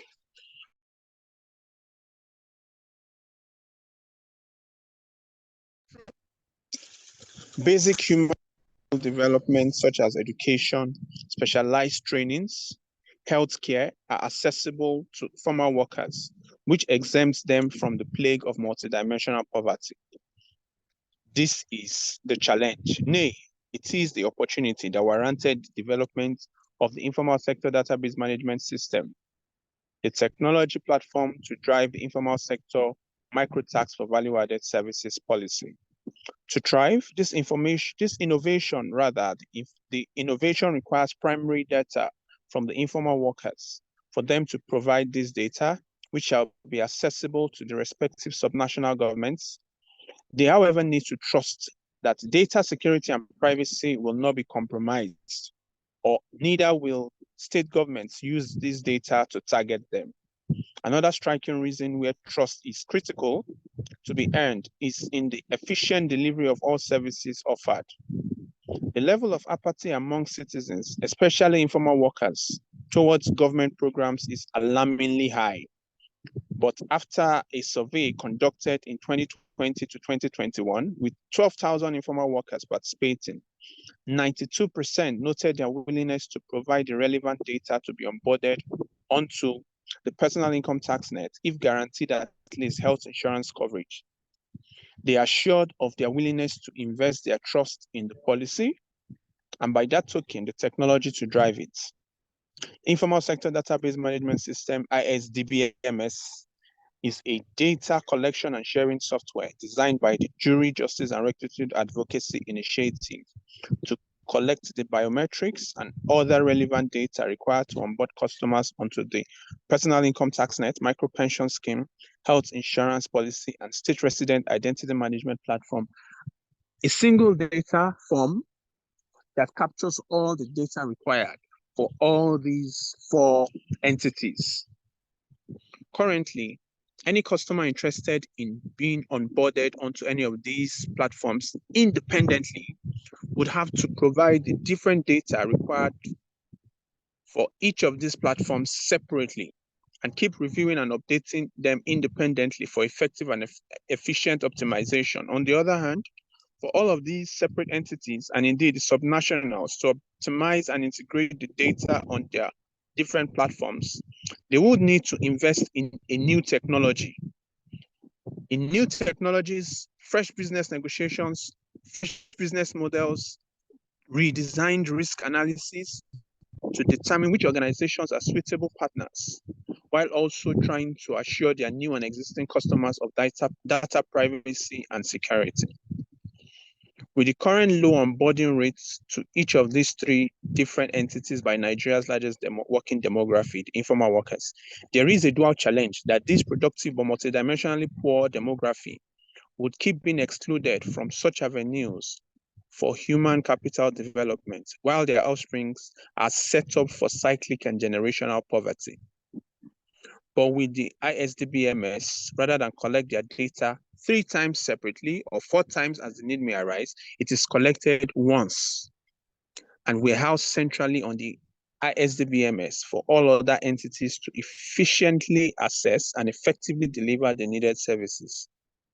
As an innovator that recognized the challenges and opportunities to the stakeholders, informal workers, and subnational governments, we negotiated with the state IRS, the state's health insurance agencies, the state residence registration and identity management agencies, and a reputable pension fund administrator to allow our data collection and warehouse software, the ISDBMS, have a firm handshake across their different platforms and systems so that each of them can share and access the data from other entities' platforms once collected using the ISDBMS, and then go on to deliver these human capital development services efficiently as a single system. We then designed the ISDBMS and worked with a leading pension fund administrator to develop the software. And this manner is made very transparent, for both the informal workers to see their information in real time, as well as the stakeholders to make contributions so that it can easily be integrated into their own systems and framework. We developed an optimized software to deliver with precise efficiency and almost real time. In fact, there is a customer dashboard for each of the services provided that logs their tax clearance certificates and profile on the web platform so that we can also give them an annual tax refund. The ISDBMS then processes payments as low as 150 Naira, deposited using their informal sector identification number from any remote local government area as cash through approved agents or using mobile or internet banking. We believe this will be a game changer that would increase universal health coverage, pension fund coverage, tax compliance, and reduce multidimensional poverty in any implementing state by at least 65%, 45%, 35%, and 40% respectively in the first 3 years. With an easy-to-use web platform for informal workers and software for stakeholder agencies, what the ISDBMS provides is a one-stop shop, which enables informal workers to pay their taxes, fund health insurance policy for themselves, their wards and families to enjoy quality healthcare at the minimum cost, fund their contributory pension, and enjoy a 13th month tax refund pay. This one-stop shop also provides relevant and accurate real-time data warehouse for tax authorities, health insurance, and fund managers, residents, identity management, and government planning agencies at the lowest possible single cost. The transparency in data collection, sharing, optimization, cash handling, and processing for efficient and effective service delivery to the onboarded and remitting informal workers is ultimately how we have been able to gain the trust of stakeholders and informal workers.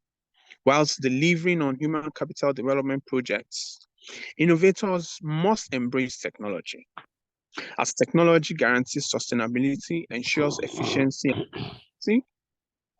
which ultimately boosts trust of all parties and compels them to seek the continued success of such programs.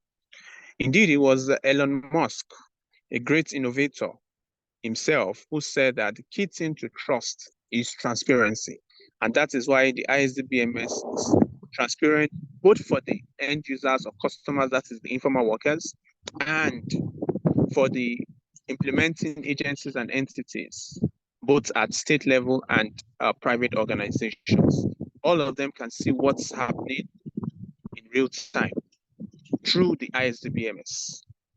They can see what's happening on the other person's platform on using the ISDBMS as if a midwife, so to speak. Trust is a major issue with technology, especially when dealing with confidential data, because hackers are getting even more ambitious, ubiquitous, and sophisticated. Data security should therefore be prioritized. And sometimes distributed database like the ISDBMS is clearly utilizing can be invaluable. As innovators, our goal should be to protect the trust invested by our customers in our products. We should also not develop softwares in isolation or for just profits, but with the intention to contribute to human capital development of stakeholders and beneficiaries. When we earn and build trust of informal workers for digital innovation, technology can easily be adopted and integrated into tax administration for efficient and effective collection of taxes, as well as inclusive and sustainable human capital development. This is my prepared speech, but may I add that, yes, as innovators, it's quite expensive to develop a program, a software, a system, and then you're looking at ROI, return on investment, in probably 2 years, and you're trying to onboard as fast. So you look for the quickest possible payout solution, guys. Which sector is going to pay us fast? But truly, most of these other developed systems are, from my own perspective as a policy developer, are not well integrated. They are very isolated. Systems are isolated, and we need to bring them to have a firm handshake because isolated data does no one good. That's why you see Facebook is buying WhatsApp and they're buying other tech platforms because they need the data to be properly integrated, the firm handshake, so that that data has multifunctional uses. It can now be deployed optimally, which is what we are trying to do with the ISDBMS, that everybody's collecting data, but nobody is using it optimally because, I mean, how do we say them now? The pension guys have their database, the health insurance guys have their database, everybody does have their database, and really nobody knows what's happening on that end. But innovators like us always forget that these informal workers, they are contributing very hugely to our economy. And so we should never forget them, because once we can increase their level of human capital, awareness and development, it will overall, they can even be our target customers for other innovation and software solutions that will indeed transform the world. Don't forget that Facebook started as a community. Like the last speaker said, they started as a community, as a school project, targeting the barest minimum. But before you know it, because those communities are easily replicated, there's another school that is there that needs to find themselves or needs to connect themselves. Before you know it, it easily just replicates itself. So I conclude on this note that WSA has really done a lot, and I believe it will keep doing its part. But we are the ones that will make it effective by making our solutions more tailored to our own situation, our own country as Nigeria. We must build solutions for Nigeria and for Africa. Then we can scale up. Thank you very much for listening, and God bless you. Thank you so very much, Mr. Shemama Ogene. From the Jury, Justice and Rectitude Advocacy Initiative, your talk was priceless. And I must say that the presence of media here, I probably want to perhaps tap on Alhaji Mahmood once again. Is Mahmood still in the house? I'm sure, okay, I think his connection perhaps just he just exited. Maybe Mr. Oluka once again, because you see, what you're getting here today is some priceless innovation values that I see a lot of distancing from media reporting in Nigeria. Rather, we have more rapportage to government centers and government organizations in propaganda of programs that really doesn't get down to what actually should activate and give us the digital economy that we're dreaming of. Rather, some of these things that should remain in the academics and the classrooms, we now begin to project them with some level of propaganda that really does not take us anywhere. Maybe for one more time, before I engage the other speakers, after which I must have given an interlude. Mr. Peter Oluka, please, one more message on the last paper.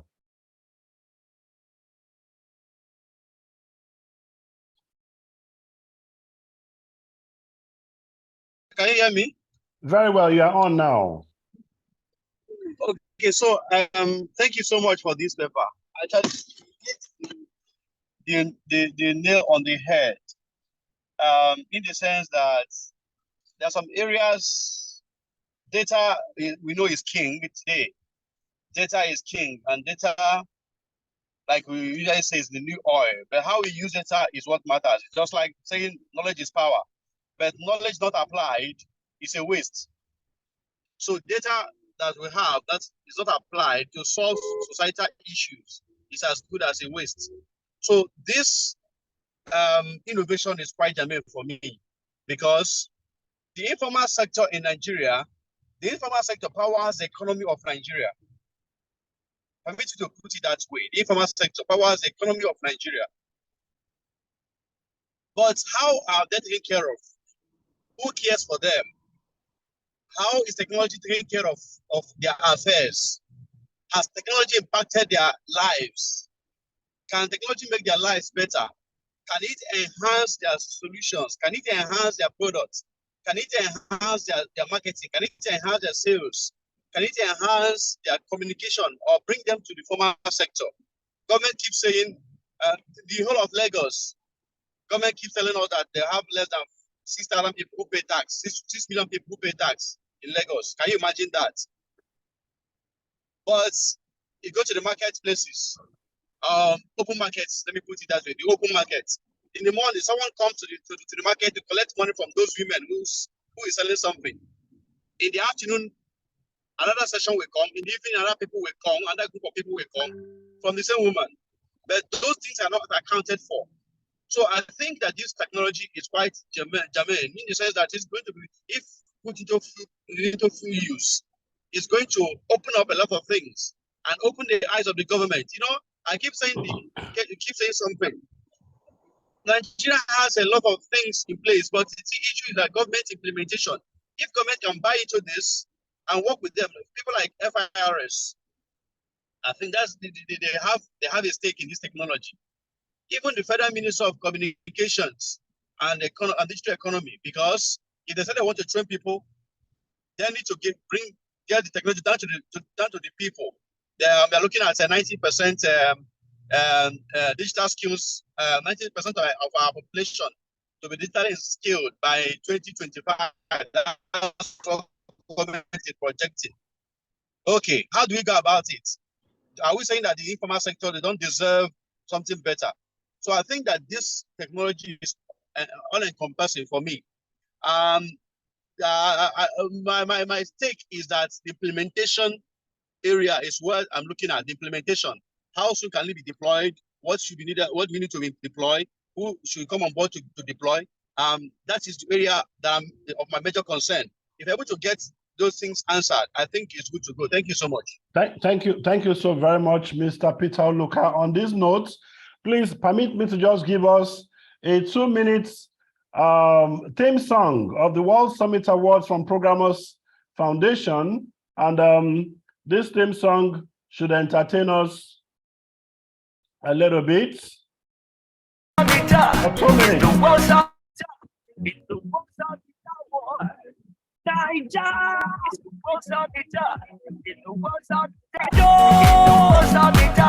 It's the World Summit Award. Oh, recognizing inventors is the World Summit Award. Oh yeah, celebrating good people.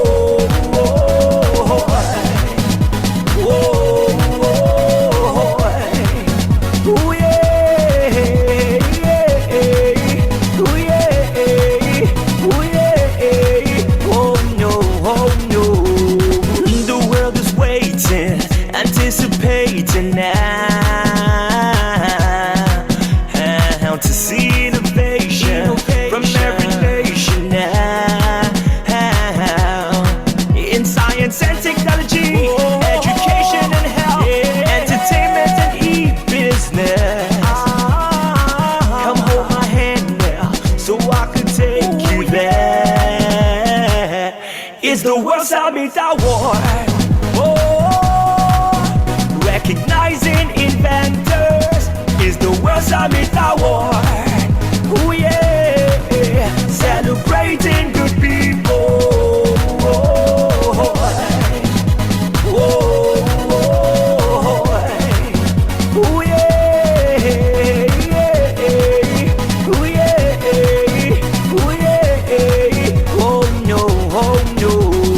See all these people looking so beautiful.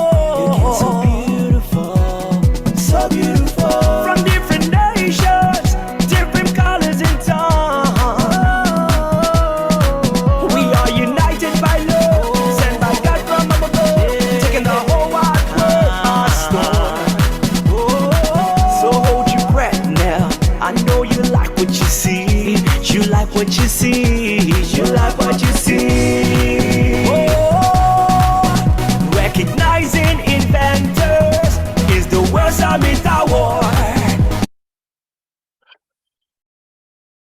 Right, we just got some inspiration from there.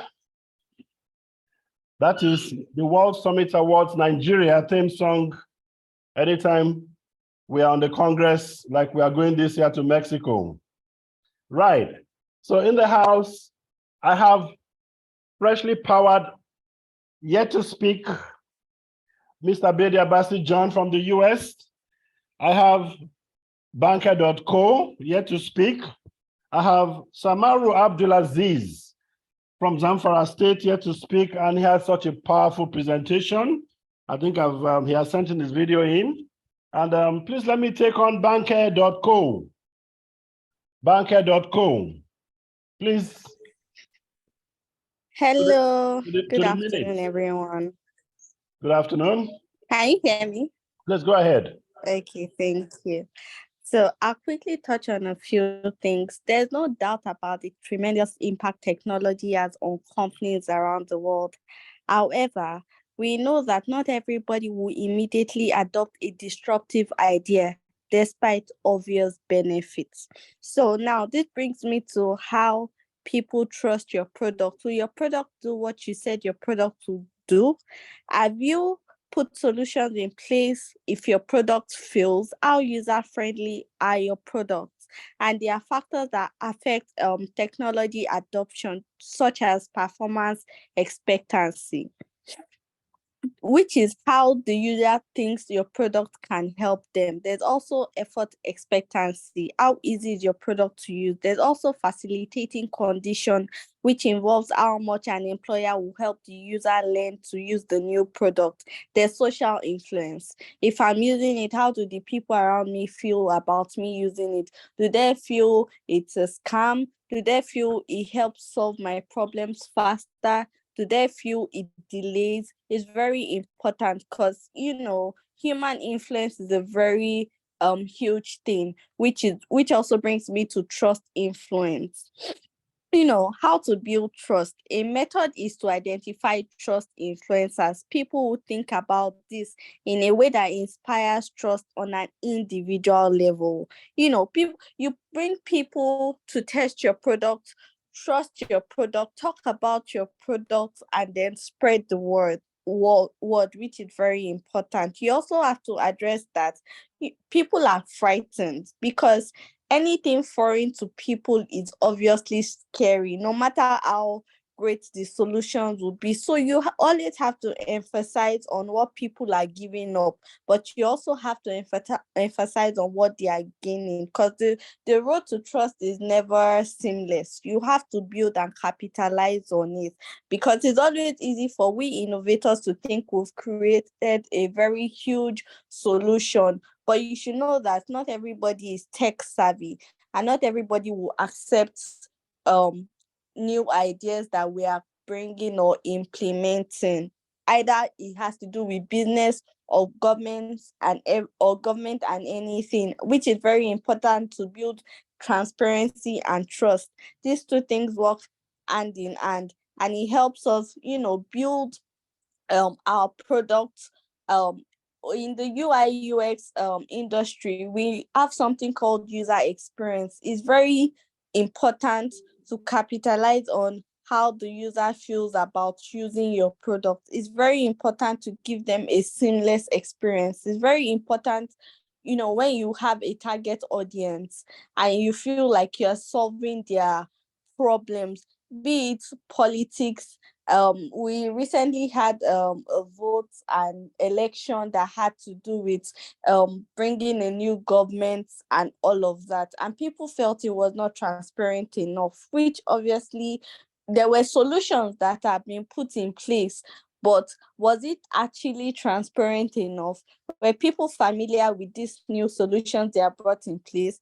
They said, okay, they will do things differently. But when things were done differently, a lot of their ideas were best known to them and not us, which was still very foreign to us. So it's very important when you capitalize and show transparency in everything that you do when you introduce a new product and you want people to, adapt to it and their performance and when there's a problem with your product, how accessible are you? How easy is it for you to, get on the call or call somebody and be like, okay, I had issues using this, I got stuck here, and they know that they are trying to reach out to the company and all of that, and there's a lot of hassle, which usually, bridges the gap within trust and user-friendly experience and all of that good stuff. So please, with these very few points, I hope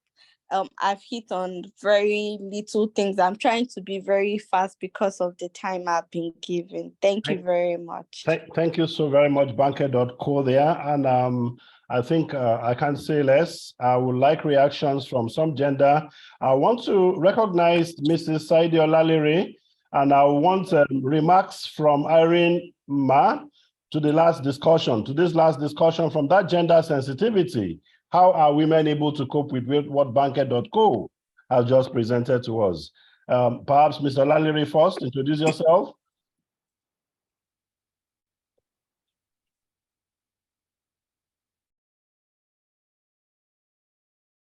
And thank you very much. Good morning. And thank you for putting me on the spot. Thank you. And I really appreciate that you're here with us. And thank God I was following. Excellent. This is a very beautiful presentation. Even though I'm an outlier here, I'm a student of politics and public policy. So I'm a digital migrant. So however, we all know that innovation, technology, they are inseparable from whatever we're doing, see it in politics or in policy. So I agree with all the presentation, and I think we just have to continue making innovation. For us to, particularly when in a country like United States, that everything is moving very fast, you just have to be in the innovative space, irrespective of which sector you are. Everything is linked together. We carry out research, we're working on new technology every day. We see how to generate data and a whole lot of things. So I agree. And I'm also learning very well from Said. I'm seeing how to migrate into maybe policy, IT policy or whatever. So I can't wait to be part of this more fully by next year, probably. Thank you so very much, Leah. Thank you so very much. Can I hear from Mrs. Irene, that last talk?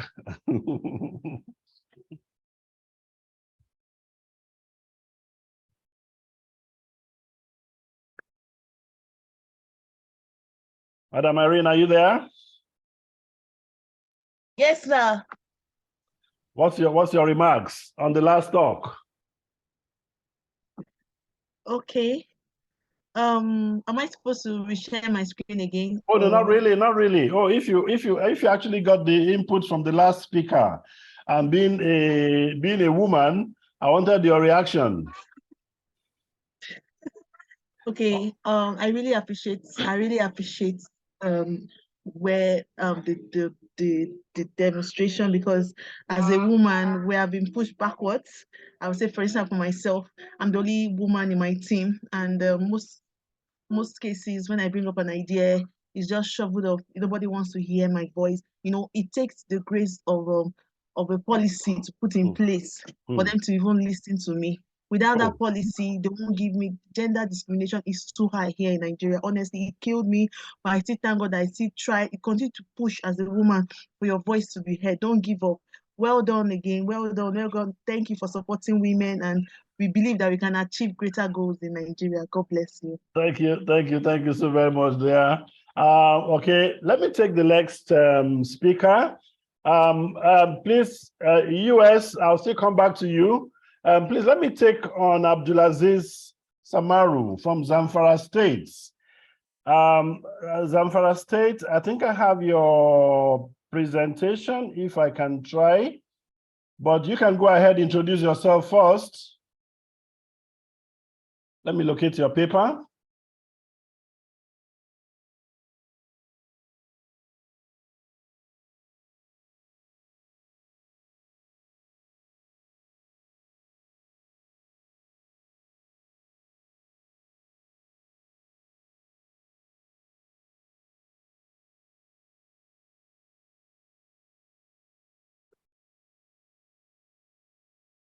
Please go from ahead. Zamfara Introduce State, yourself. Introduce yourself. and my Yes. affiliation is Foundation of Youth for Smart and Digital Agriculture. So we are into agri-tech and also developing Is your video okay?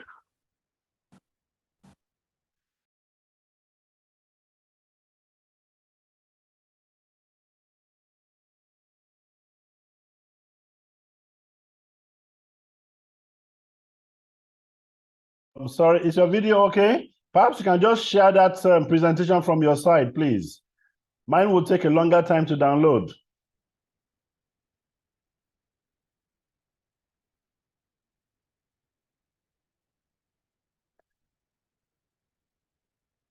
Raja Abdulaziz Samaru, can you hear me?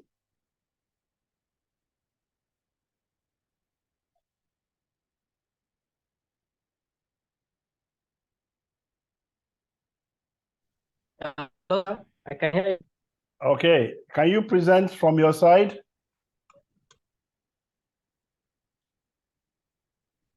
Yes, not really the big.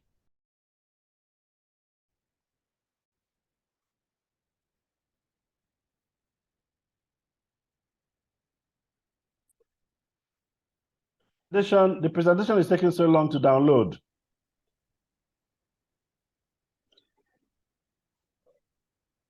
Okay, in that case, I can do it without the video. Let me just do it live. Okay. But can you present it?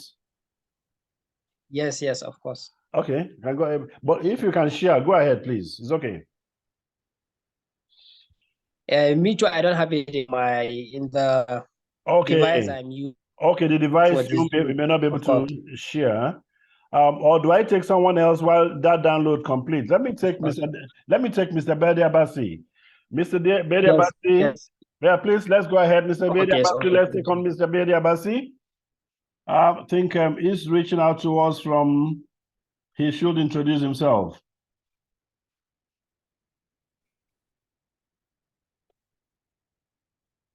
Okay, nice meeting everybody again. My name is Beda Basi John. I'm a UNICT for Seeds Fellow, and yeah, I've been around Mr. Amos since I think November 2020, and in that short space of time, I have been impacted a lot, and I've been encouraged a lot too to pursue my own vision in tech. Now, in the tech space, there are things, when you get deeper into the tech space, there are things you expect to see. And I'm not going to cast a wide net, but I'm going to have a focus on my discussion today. And I'll just go straight and talk about the elections, and I'm going to be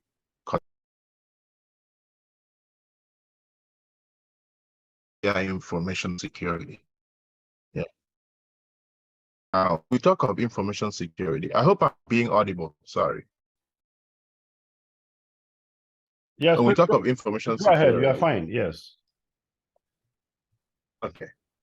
When we talk of information security, we talk about the CIA triad. Someone tried to define the CIA triad here, but she was defining it from the angle of a developer, but from the angle of a cybersecurity specialist. Confidentiality basically refers to protecting information from unauthorized access, and integrity means that the data is trustworthy, complete, and has not been accidentally, willingly, or unwillingly altered or modified by unauthorized users, like maybe a man-in-the-middle attack or a threat actor. Now, availability is simple. It means that data is accessible to authorized people when they need them. Now, I see these three things happening in the new system that INEC brought out in the night.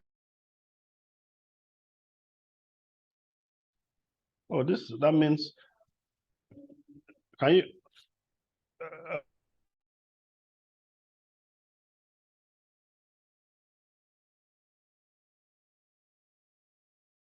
The corporate world nowadays pays heavily for security of information because they serve members of the public, and in most cases, they have records of personally identifiable information, credit card details, and some other sensitive information. And in the concept of the garbage in, garbage out, with technology, with security, with information security, you get what you pay for. And cybersecurity is expensive. Most times you get full value for the security you pay for. And also there's much to emulate from the corporate world by our dear country, Nigeria, because our country is well blessed with tech talents. And recently a lot of progress, as I already mentioned, has been adopting IT technology, has been the matter of our general elections. But there is room for improvement in as much as they've made giant steps. And much is left to be desired with the levels of IT application in the process. Because as Mr. Amos mentioned, the aim is application. You're talking of applications in computer. So it's literally applying it. So given the authentication process has improved greatly with the bimodal verification machine, that's the BVAS, what do we need? This takes us back to where we started this discussion, the CIA triad, the confidentiality, integrity, and availability. So there has been great improvement in these things in the citizen involvement process, that's the voting. So what we need to do, or what the country needs to do, is consolidate on this foundation. Now, when consolidation is made on this foundation, by next election cycle, I am looking forward, from my own point of view, this is gone. I'm looking forward. By next election cycle, our electoral body has to consolidate, start preparing now, because opportunity always meets preparation. That's how progress occurs. So they should start preparing now to consolidate on the current progress, which will eliminate a lot of unnecessary events and narratives which we are bandying about now. Now, let's look at the proposed improvements. Now, multimodal means of voting. I think most of the developers in the house right now would agree with me that in as much as you can authenticate yourself on the BVAS with either your card, you are coming your to thumbprint, or facial recognition. I think you can also do your voting on the same machine. And now you talk of real-time monitoring, and you talk of diaspora voting, which will also, eliminate some things. And also, you look at the expected results of these proposed improvements.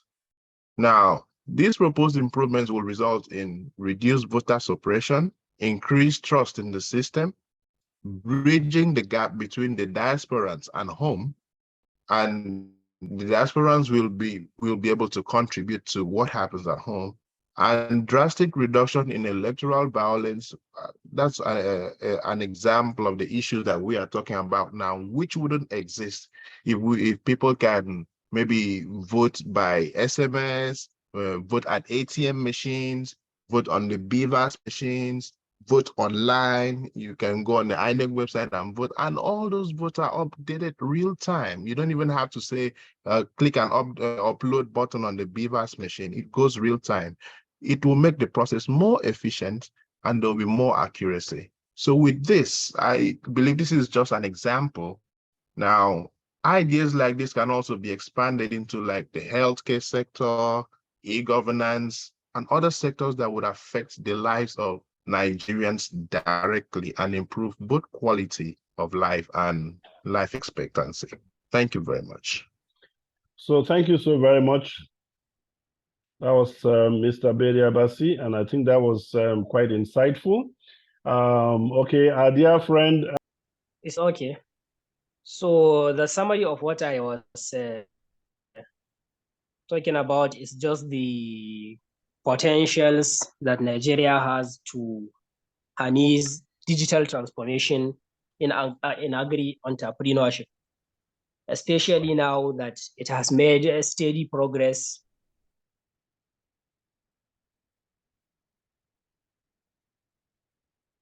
of and innovation. We are all aware that internet access and mobile phone use have increased dramatically in Nigeria, and also many public-private innovation hubs that are anchored by some of the world's largest tech companies are also proliferating in Nigeria.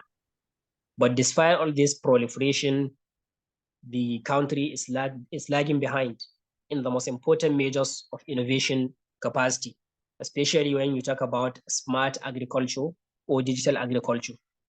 Nigeria has not really reaped the benefits of such technology.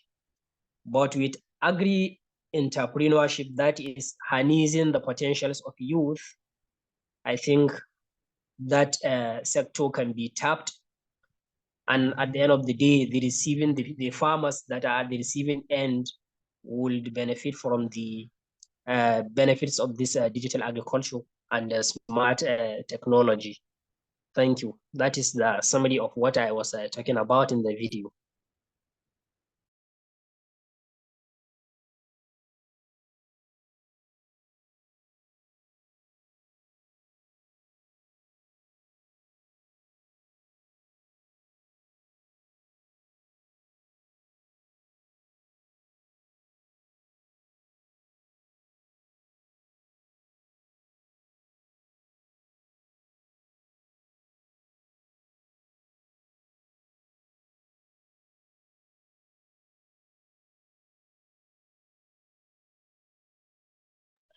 So sorry. Thank you. I think at this stage, with the passion that you've got, the video was so very fantastic. And I think I'm going to upload all the videos and the papers on the program page that we should be able to get this from every other person who has provided. I think at this point, we'll be wrapping up. I perhaps would like the media team to help us with the roundup. What takeaways? And what do we expect? What should we be praying for as a country? We are in the hands of the media, and that is why we give this respect.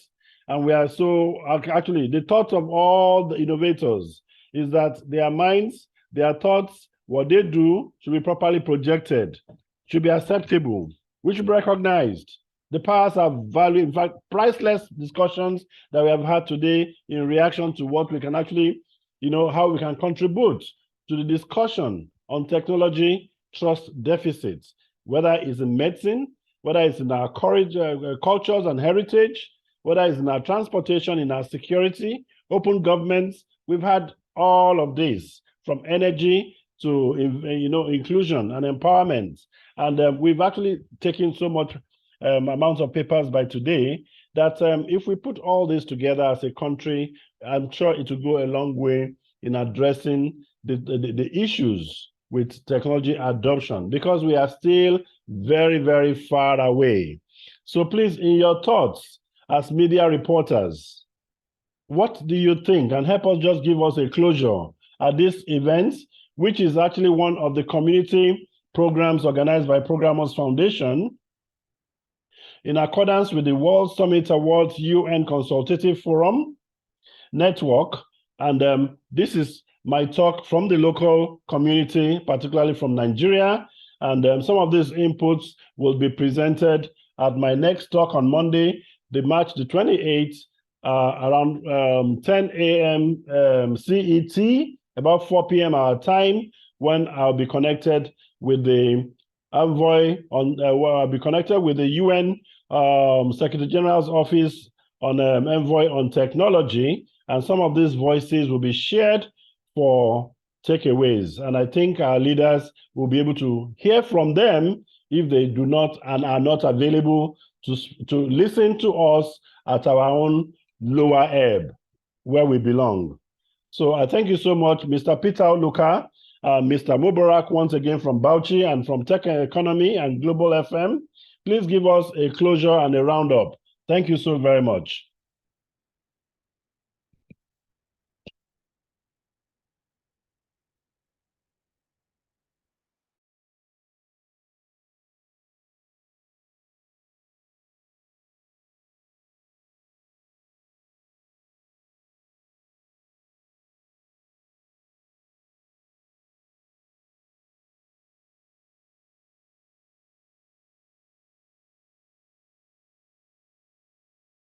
Hello?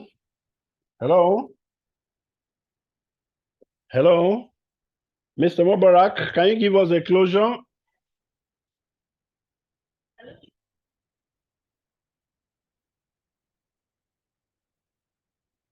Okay. Thank you, Mr. Amos. I'm really appreciative for being part of this meeting, roundtable meeting. So I want to appreciate that, and I have a lot of things that I really want to add on, but due to time, and you said I should go on a roundup. Thank you. And no, you can, please, you can make your comment. You can still make your comment. No, you can still make your comment. Very, you can still make your comment. You are free. This roundtable meeting. Thank you. Thank you so very much. Okay, Mr. Peter Oluka, Tech Economy. Okay. Okay. No problem. No, go ahead, sir. Go ahead, sir. Please go ahead. Go ahead, sir. I should go ahead. Please go ahead. Please go ahead. We are good. Okay, what I observe is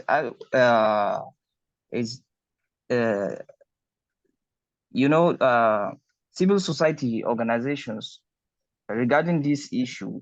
So these civil organizations should also be establish a regular index, for example, of open government, or what should I say, which establish best practice benchmarks and can generate greater levels of voting and debates.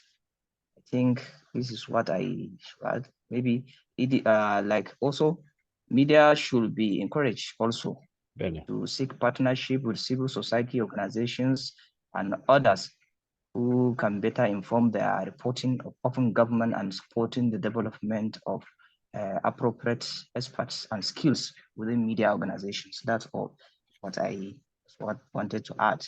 Thank you. Thank you so very much for that input. In fact, I must thank you so much. At the shortest of time, you were able to make this event. And what I did, we actually have a group that I call InnovationBed Africa Group. I think I'll be able to share that link with you so you can actually also belong to that community. It was in that group that I actually dropped a message that I need a northern media person. And I got in contact with you within the shortest possible time, and you have been able to honor it. I so appreciate you. I thank you so very much, sir. So, Mr. Peter Oluka, can you help us with a roundup?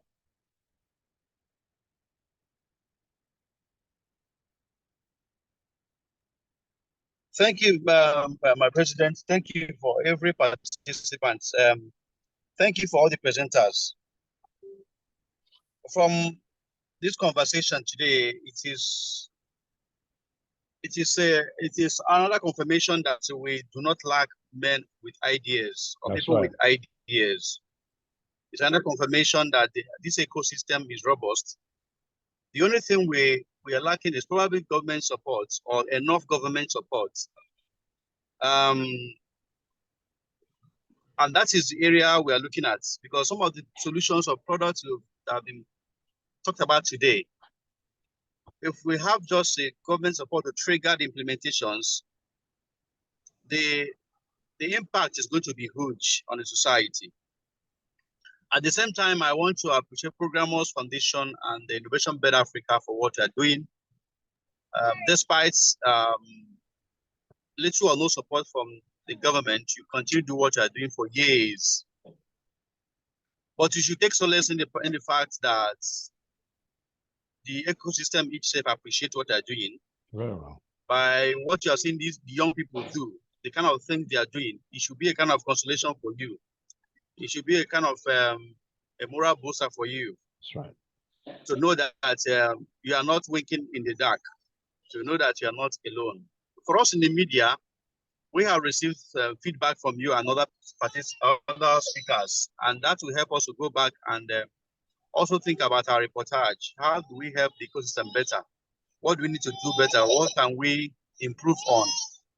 Or what areas do we need to improve on to get the ecosystem working better? So I want to appreciate everyone for their time. And thank you for giving me the opportunity to speak. Thank you, sir. Thank you so very much. On behalf of Programmers Foundation and InnovationBed Africa, World Summit Awards, World Summit Award Nigeria, and the WSAUN Consultative Network, I say thank you, every participant at this event. We have done it, and it shall be well with every one of us. We give God the glory. Thank you, and goodbye.